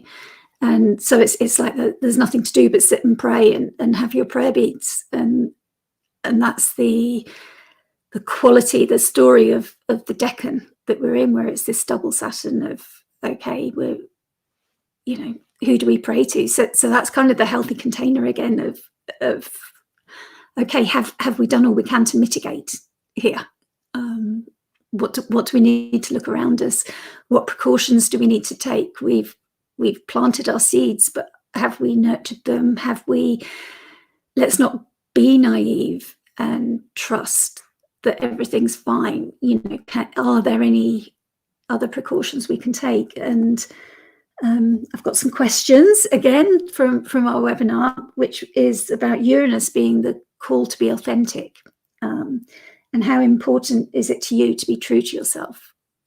Are you okay wearing a mask? Or is there something, as this conjunction gets closer, is there something that you're starting to feel uncomfortable with that's coming up for you? And can you tune into that and listen to it? And what price would you be willing to pay for that? Because there always is a price if you're going to abandon a mask and be authentic to yourself. There's usually a loss. It might be friendships fall away, or coming out as an astrologer even has a cost, we've found. But what are you willing to risk? Because Uranus comes with risks, and we have to be careful that they're realistic. And for that, I would say check in with the friends around you, ground yourself, just to be sure when you get this urge for freedom that you're in a healthy container. It's such a good word, but when those urges come up, are the people around you all with one voice saying you're mad, or are they saying that's a great idea, go for it, but have you thought about XYZ? And when they say that, do think about XYZ, and just make sure that you've done some Saturn work as well. Great for Uranus, great to have these breakthroughs and these ideas, but also what would Saturn want? And let's make sure Saturn's happy in this mix as well. And the archetypes that came up when I was looking at this was like the eternal child and Icarus, because obviously he thought he could fly to the sun, and he didn't take those precautions with the wax that melted his wings. So it is that thing of, these great dreams, but we've really got to be grounded in how we plan them out. So those are my thoughts. Yeah.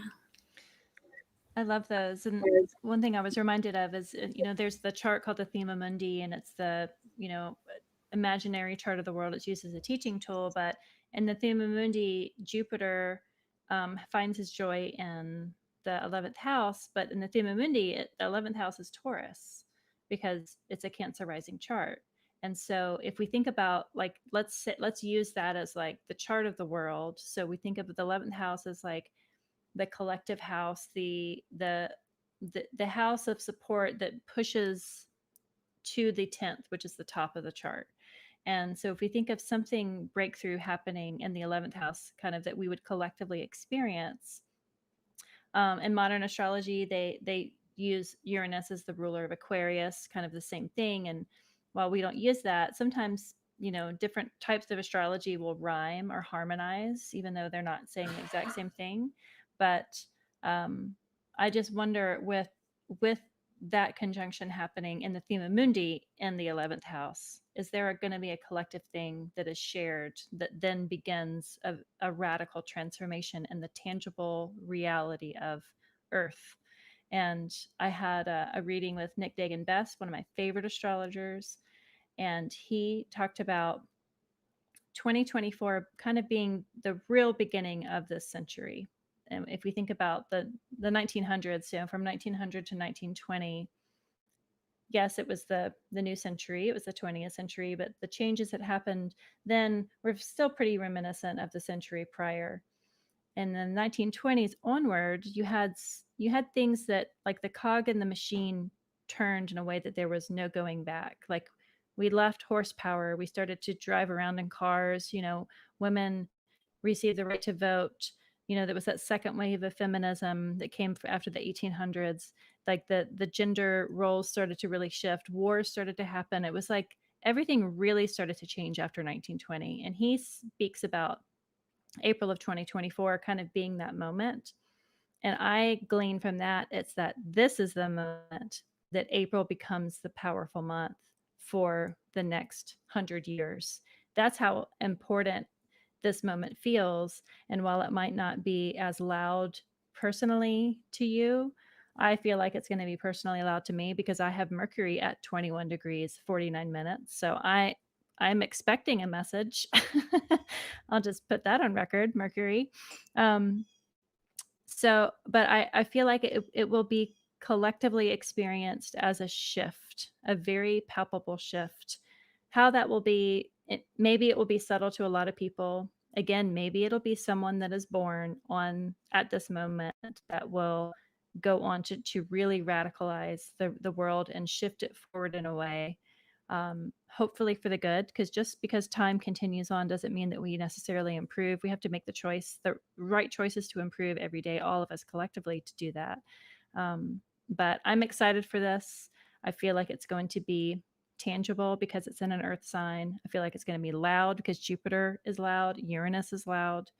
And with that position in the Thema Mundi being in the 11th house of hopes and dreams, I'm hoping it'll be for the good. And as astrologers, we need to be mindful of the time. So unless anybody has any final thoughts, Shauna, do you want to jump in? I know that you've got a slight delay, so I don't want to speak over you. That's okay. I'm trying to be cognizant of it. The only thing I was thinking is, when you mentioned a cog turning, how beautiful is it that Uranus has like that 84-year cycle too?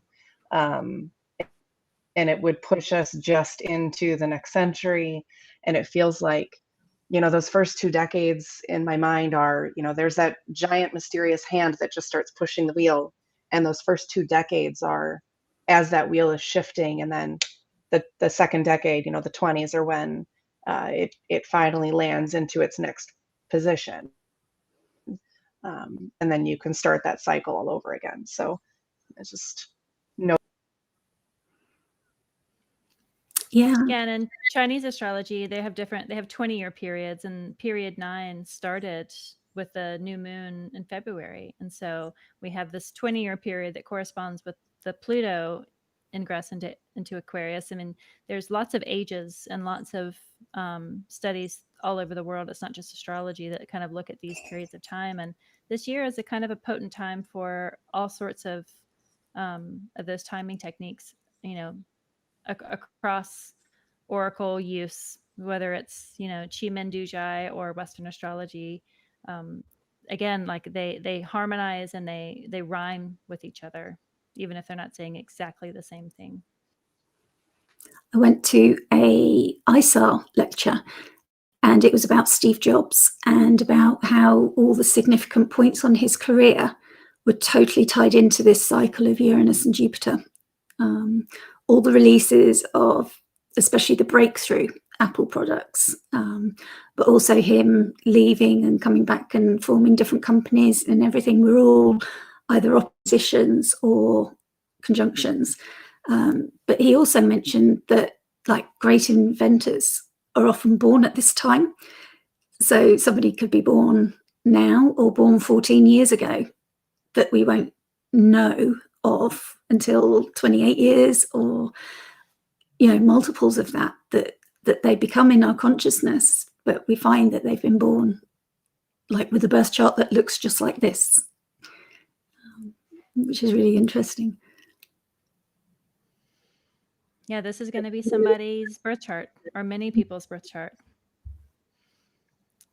So then later on, a few hours later, we go into the sun and moves into that direct square with Pluto, which we've experienced with the moon. As the moon has gone through a couple of times now, but this is the first sun square Pluto that we've had with Pluto in Aquarius this year, at least. So who wants to tackle this one? This would have been the big one that we would have talked about had the Uranus-Jupiter conjunction not happened earlier that same day. So again, I feel like this day will be astrology good. Squares are of the nature of Mars, so it's something to be overcome. And with any of the fixed signs, especially Scorpio and Taurus, you're going to have that square. The Leo suns, are having that Pluto opposition. But what thoughts do you got on the Pluto square? I think it's hard to separate it from like the Uranus Jupiter conjunction, just because of the same day. And it's like applying as the sun is reaching that second degree leading up to it. But yeah, I feel like it emphasizes that again. And then it's also like bringing the sun in is bringing in the emphasis of choice and purpose and acting deliberately. And then Pluto with mixing with that is like adding a real depth to it. So like really getting clear on like what is the intention, I guess, and like a really like deep seated intention as far as that playing into the Jupiter Uranus conjunction. It's kind of that's how I'm seeing it.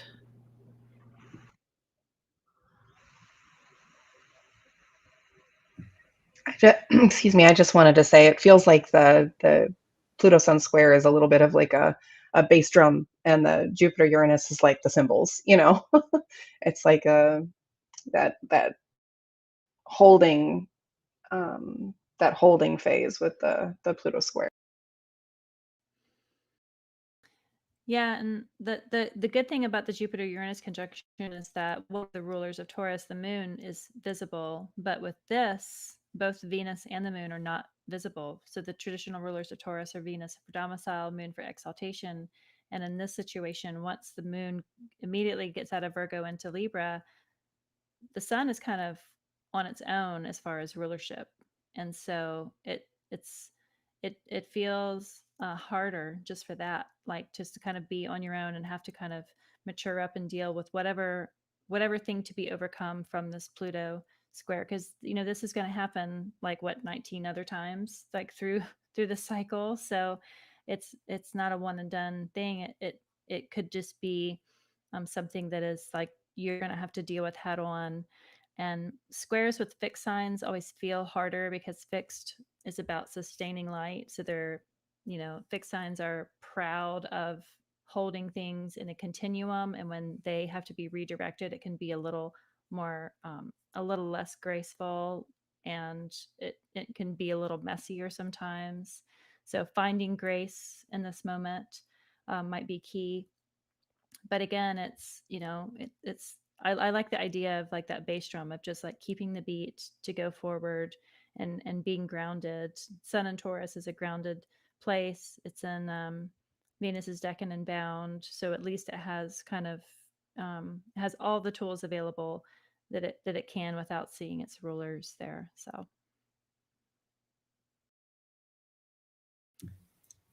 Yeah, and going back to the decan story, we've got the two tarot cards, both fives. We've got the Five of Swords for Pluto and the Five of Pentacles for the Sun. So that's indicating conflict here over resources and the truth and clarity, issues like that the decan story is bringing in. So again, that comes back to the questions. Where these decans are looking at those issues of conflict, and it probably is likely to be internal questions that it's bringing up for you. But where does your pull for personal power come from, and where do you shine your brightest light? Does it scare you to shine your brightest light, and why would it scare you? Do you make yourself smaller, and for what reasons? So if you were to embrace your greatest power and shine your brightest light, how does that look? And to really, squares are of the nature of Mars, so it can mean cutting away things, but also stepping into our courage. So if you were to like re-examine, okay, what would it look like if I was in my personal power and shining my brightest light? how could that look, and what would I cut away? I mean, it's again that mask and being authentic, and these questions coming up for us with these big transits. But it feels like an evolving story throughout April, that we're being challenged again and again to look at these things. And challenges fortify things. But I know at least the Five of Coins is called the Lord of Worry. So it's not an easy card. The image is two characters that are kind of wounded on crutches and bandaged outside in the snow of a building, looks like a church. And the lesson of that is, you know, fives are discomfort and something to be overcome. It's like a challenging card anyway, is to be willing to ask for help, is like a nice remediation for that card, to recognize that maybe there is sanctuary very close to you, and getting out of your own way to ask for help could be a Pluto square theme too. I'm going to move to the next slide because we have a handful more, and Janessa's going to have to leave us in about 10 minutes. So I want to get her thoughts on this, because she shares some Scorpio placements. And this is the full moon that's happening 3 days after that celestial party in the sky with the square and the Jupiter-Uranus conjunction. So yeah, if you have time for this, Janessa, we've got a few more, but I wanted you to kind of put your 2 cents in for this. Yeah, definitely. I haven't spent as much time with this one. Yeah, it's interesting that it will be, the moon's being ruled by that Mars and Pisces again. So the Pisces themes like really coming into play here. And Saturn being co-present. And then again, it's Jupiter ruling that Mars. So, and it's still like pretty closely conjunct, you know, less than a degree from the meeting with Uranus and Taurus. So, and that being opposite the moon, I think, and with co-present the sun, I think it's bringing up a lot more of those same themes. And if you didn't feel it with the Jupiter Uranus conjunction, this might be another point that you might feel something, you know, and maybe it's highlighting something that was unclear before, being that it is a full moon. So I guess looking back, it might be a good point at looking back at where like the Scorpio new moon took place and what went on then. But yeah, I guess I'd turn it over to Sonia because she's our resident lunation expert on this. I think the title of this card is appropriate, that Nicola's intensity is appropriate, especially because the moon and the sun are in a square, just past slightly with Pluto, but they're both kind of engaged. It's like Pluto's holding court with this lunation that just adds to the intensity. The aptly named Scorpio 1 card for that.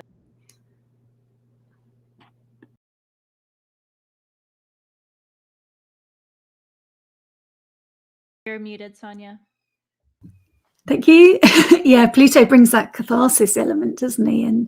And that's great for Scorpio, because Scorpio brings that energy as well. And yeah, we've got another double decan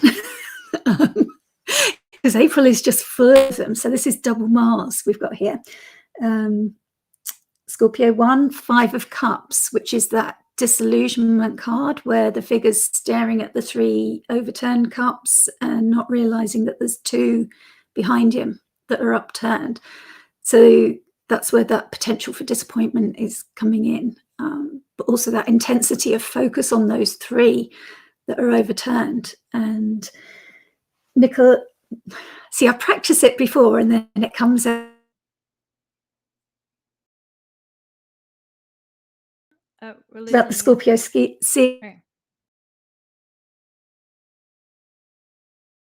with a spear, ready for action, like really ferocious and ready to fight for what she wants. She's got that hunger. She's going to go for it. But she's also asking us, what are we hungry for and how can we satisfy it? And what if we fail? Have we considered that? Do we have a plan for that? And what if it's not satisfied? And what if there is disappointment? You know, how will we cope? Because that seal isn't contemplating disappointment, really. But we should contemplate all eventualities, especially with that Five of Cups sign. So yeah, we've got this exciting time of the Uranus-Jupiter conjunction separating with the Sun co-present there, and the tension with the Moon that's in full. So that's really what's being illuminated at the time of the full moon. We're being shown, everything's being revealed, what's been culminating. And especially in Scorpio, with the strategic element, the planning element of Scorpio.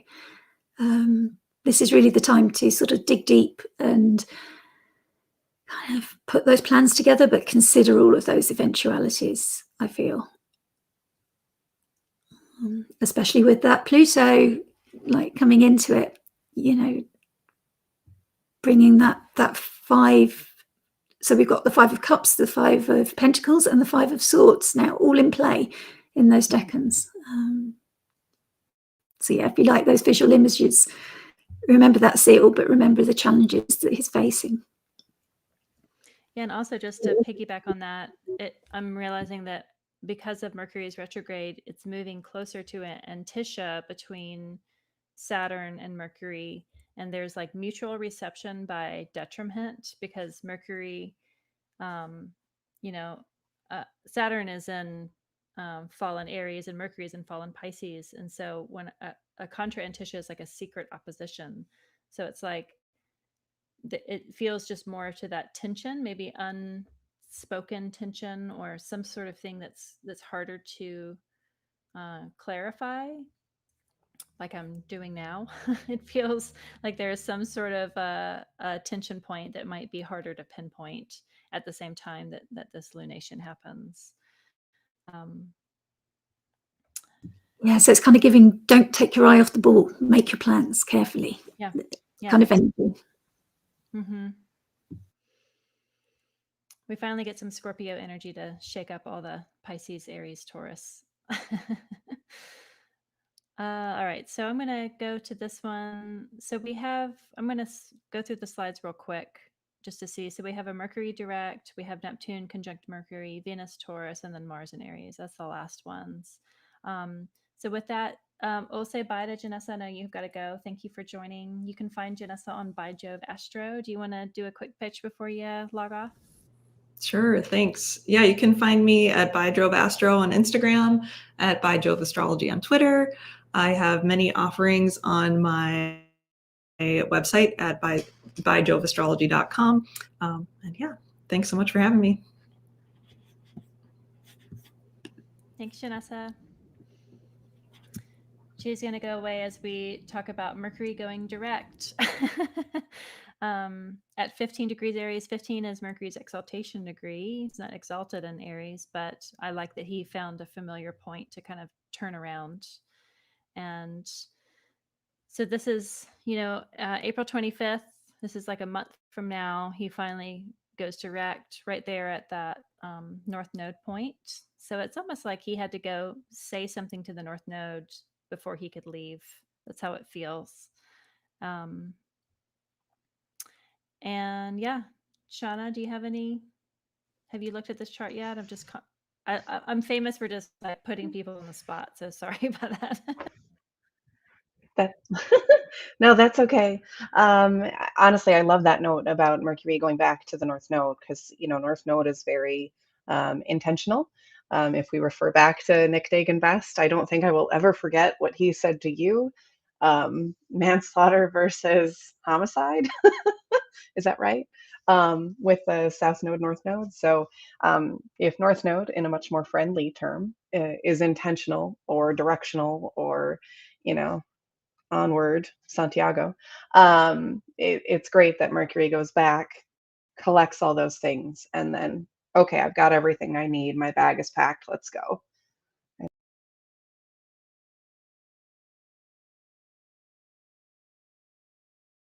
Sonia, what do you think about this? Yeah, we're going back to the crown in terms of decans and the 3 of Wands. So we've got another double sun. So again, all the important decans are coming out to play in April. So Mercury's kind of got his crown on, like where he wears that inverted crown. It's like, okay, he's ready now. He's got all his Aries information, like you say. He's collected it. He's gone back to the North Node, and now he's going to move towards Chiron. So he's giving us an opportunity, whatever we need to heal with Chiron. If again that we want to work with Mercury with intentionality, because Chiron was involved in that eclipse, and so was the North Node, and Mercury is bounced between the two, and now we can move towards Chiron with that intentionality and look for healing again for whatever Mercury has gathered up for us. I really like that, but we've got to remember Mercury's still in shadow until the 14th of May, I think, when it goes back to 27 degrees, which is when things will really start to move forward with the new products. So we're still looking over things that have come up before, still going over the old stuff, but a little bit of relief if you've really been feeling it, particularly those with the Aries placements or the Mercury in Aries. The shadow can be deceptive. You know, you can think things are over, but it can still bite you in the bum. I have found in my experience of knowing when that period is, but it's in Mercury's term, so it's got dignity, which is nice. It's kind of a nice place for it to happen as well. I kind of like that. Yeah, and if you're in a Mercury year, or if you're Mercury ruled, you might just feel these more, but the direction when he goes direct, and then especially when he gets out of shadow, I think will be days of good news, at least maybe not fumbling around or having to go back and redo things over again like retrogrades are famous for. Yeah, I'm going to push it over to what day? So that's the 25th. And then on the 29th, you know, we still have Venus is there in Aries. We have Chiron. We have Mercury. He's now direct. The North Node is right there in the very middle of Aries. We still have Mars and Jupiter. Sorry, Mars and Saturn and Neptune and Pisces. We've got 3 planets. You know, the Jupiter-Uranus conjunction is still pretty close together, and the Sun is there in Taurus. We have a moon over in Capricorn, but the Neptune conjunct Mars. So, you know, as all those planets go through Pisces, they can join Neptune because he's just a slow, he reminds me of those slow motion ocean, you know, like things at water parks. You just kind of float around. So Neptune is that inner tube that is just like slowly circling down the slow motion ocean, and all these other planets kind of meet up with them. How do you look at when Mars conjoins it in Pisces there? Sonia, you looking at your notes? Yeah, I'm looking at notes on this. Yeah, I've written down like spiritual and creative vitality. Like if you want to bring that forward, Mars giving that extra boost, and compassionate action and flexible resilience. Like that's what Mercury can offer in the positive. But there's also the shadow feelings of like that Neptune fogginess of that pointlessness and malaise could be amplified,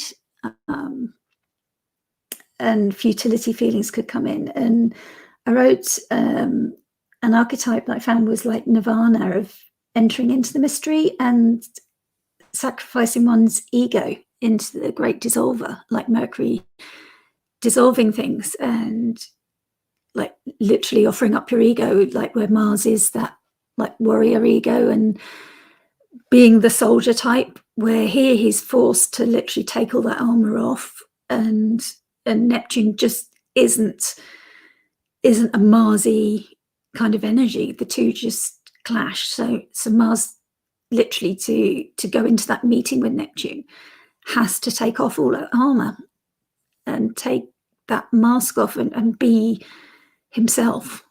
like literally stripped down. And Neptune's going to dissolve that armor from him if he doesn't. So that there is a stripping away, I think, here. But that's good preparation, like getting that old skin before Mars moves into Aries. It's like you need to let all this go. You need to have that dissolution so that you can be reborn back home and like purge that closet so that you can kind of step into kind of a new version of yourself. I like that dissolution of armor. Yeah.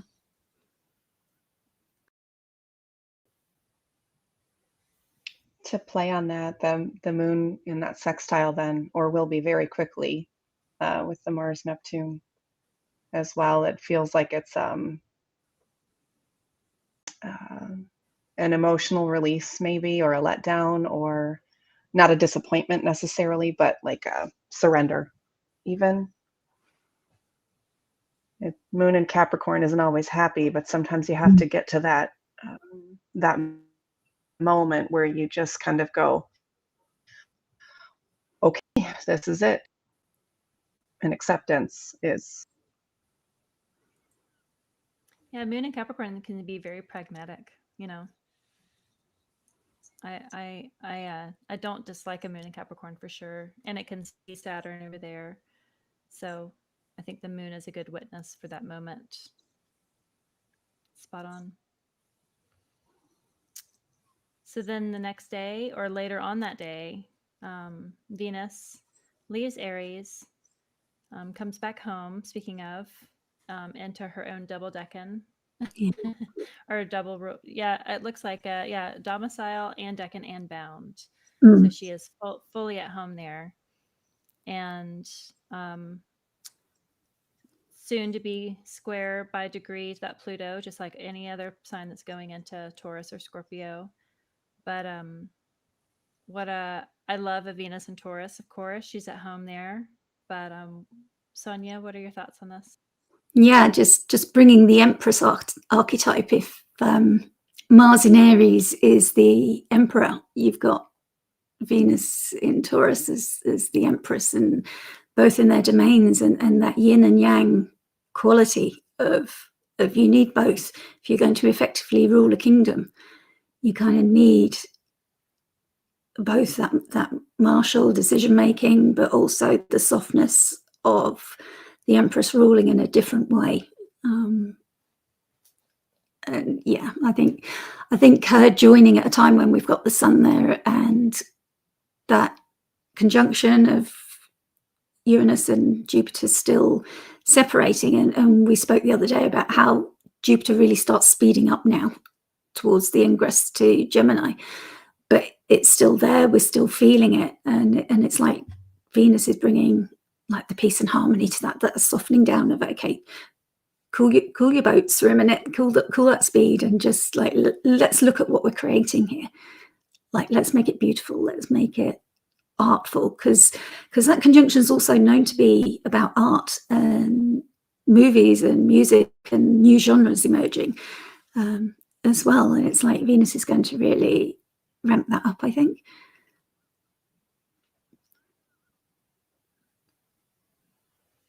Yeah, and speaking of Mars, so then the next day we have, Venus coming home to Taurus, and then Mars coming home to Aries. So the Emperor kind of the Emperor gets his new armor while Venus gets her new beautiful garment. So it's like they both come home maybe a little weary from all their travels of, it's been a while since Mars was at home in Scorpio. It's been a while since Venus was at home in Libra. So this is the springtime version. And you're, Sonia, you're talking about the fashion and things maybe being a bit more revolutionary and exciting, and the fashion shows, and that keeps kind of coming up with this of like just that springness of like presenting yourself in your authentic way. You've kind of gone through all these trials, being questioned about, are are you being your most authentic self? What do you have to let go of that maybe has been a drain on you so that you can kind of step into new power? And this is like the coming home to all of that. Like I've kind of gone through the ringer, and now the the Mars and the Venus are at home where they can rest and they can kind of really be themselves in a way that they haven't been able to be in a long while. Yeah, it really sort of closes out that story, doesn't it, of the April astrology, of the way that we're moving from that Pisces through Aries to Taurus, and Taurus being so fixed and getting the things done, but Aries getting that burst of, okay, Mars is here at last. He's gonna, anything that still needs doing, Mars is gonna make sure it gets done. Anything that the solar eclipse needed that energy boost from, Mars is going to do. And like you say, it's just that settling in of everything, of okay, we've had all this upheaval, we've had these breakthroughs, we've had the eclipses, and it's all been shown, and now at the end, those two planets that rule so much for us, they're personal planets, they're both home at the same time, and it just feels a nice closing out for us. I will say that the moon is in that last quarter square to the sun, so maybe there's one final little story that needs to wrap up. The moon there, really close to Pluto, again squaring Venus, but sextile Mars now. So Yes. there's a little bit of a new new connection with that Mars Pluto sextile. But yeah, that last quarter moon did get my attention of like, you might leave your pillow at the hotel and it has to be mailed to you, so to speak. Yeah, because the story never ends, it's ongoing, but it's like April, it's like everything, all the cards are thrown up in the air, and now they're starting to settle, and we start to see where they're landing, and or not, as the case may be, because we talked about how long it can take for things to show themselves, but we kind of know where we are now, with a lot of it. And like you say, but the stories on go, don't they? The moon is always gathering her information and disseminating it to us, so she's bringing it in.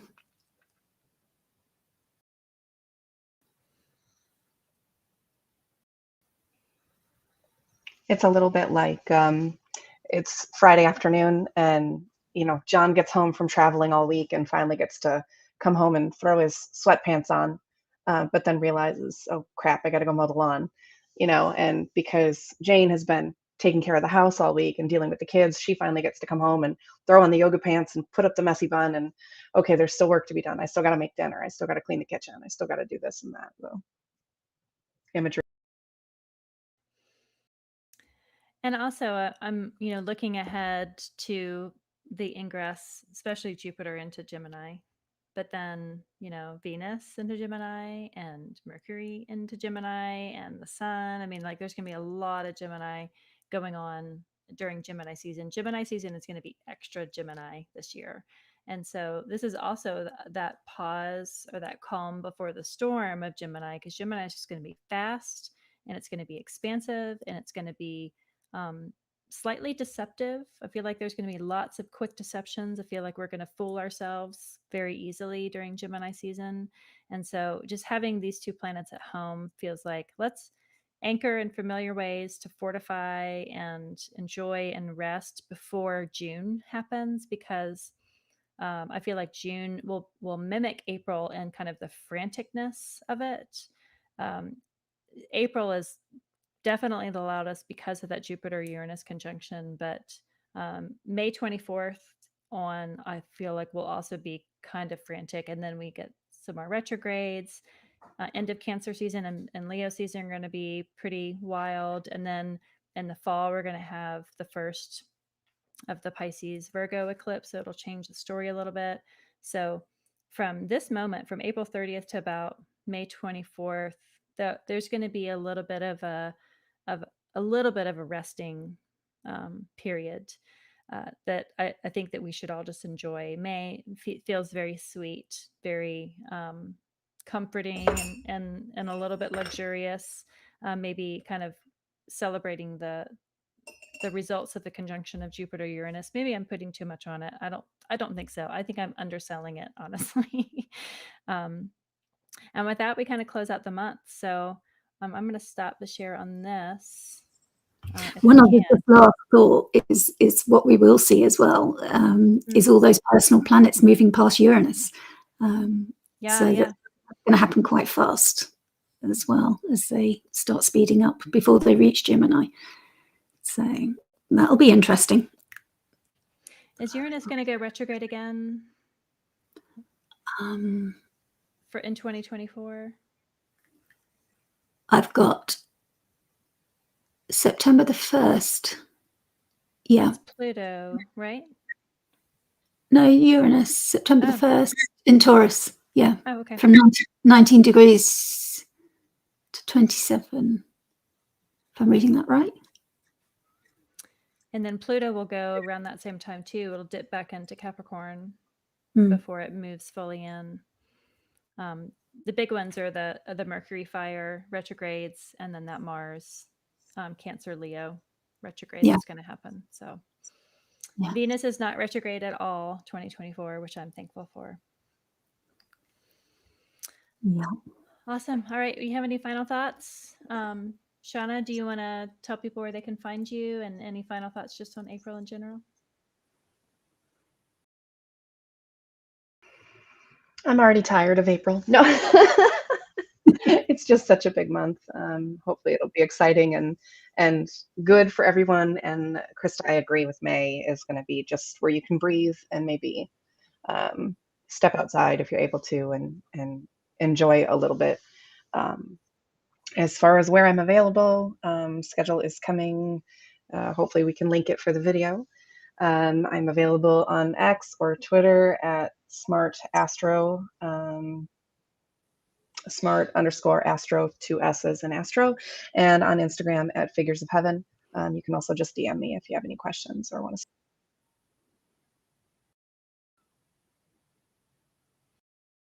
Sonia, do you want to let people know where they can find you, and any final thoughts on April?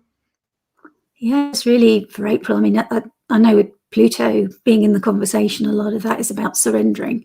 But with the Saturn conjunctions and everything as well, you know, asking those questions of ourselves and looking at where we can create healthy containers, I think is great. If we know the astrology, we can't control it, but we can get ahead of it by just reflecting on what it's asking of us in our lives, particularly if it's affecting our charts. And if we know where that energy is coming in and what we're being asked to do, that gives us a heads up. You know, like you were saying with yesterday, knowing that it was a Mars opposition helps. You know that you were getting angry and channeling that in a positive way. It really does help to have those symbols reflecting back to us what's happening in the real world. And that's why astrology is so beautiful and wonderful, that it's not something to be scared of as we see these things, but to welcome these changes and these shifts, because life evolves and it's a story. And being open to releasing the old, that we can shed our skins, and that's okay. You know, and we're meant to evolve and move forward, and being willing to recognize those signs and welcome what's coming forward for us. But yeah, you can find me. I'm Celestial Astrology on pretty much all of the platforms: YouTube, X, Twitter, Instagram, and Facebook. And I offer astro mindfulness with the full and new moons to just help you align with that energy and find out what it is asking of us.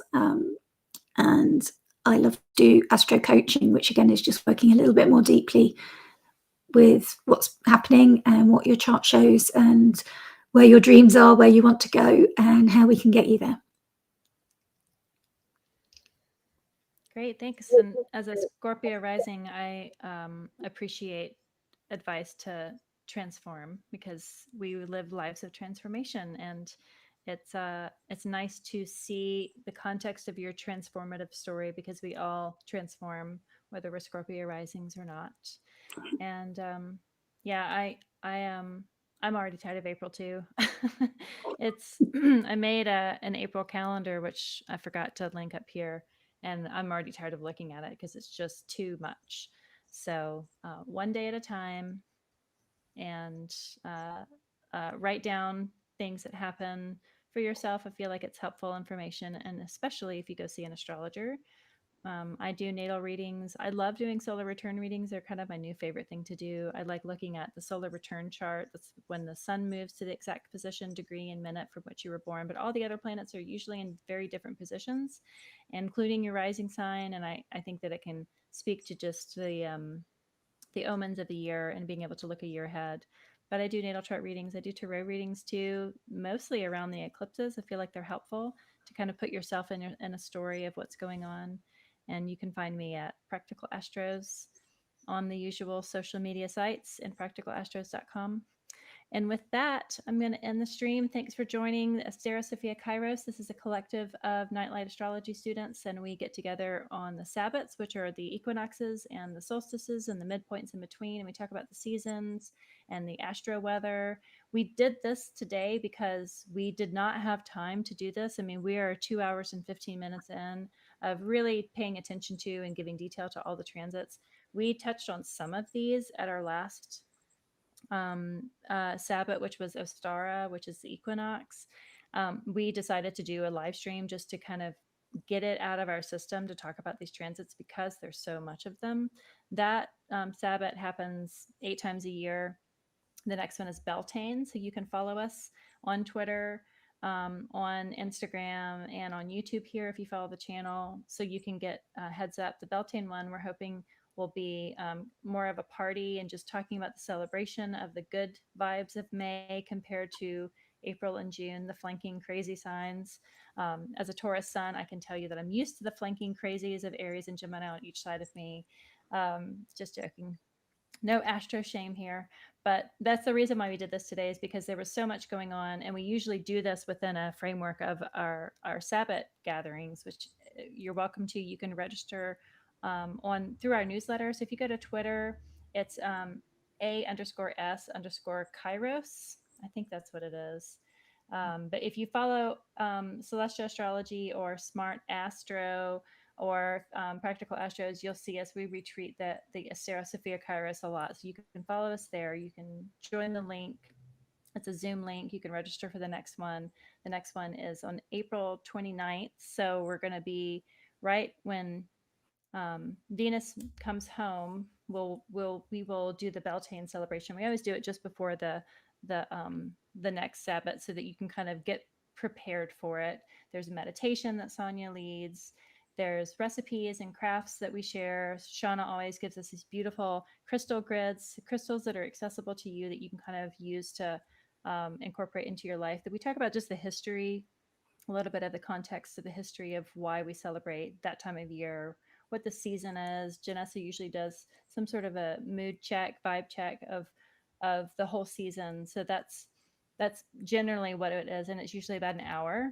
But as you can see, we needed to just bump this and talk about all of the astrology because there was so much happening. I don't think that we'll need to do it in May. I think we can probably fit it in May, but we might have to do it for June because there's a lot of stuff going in June.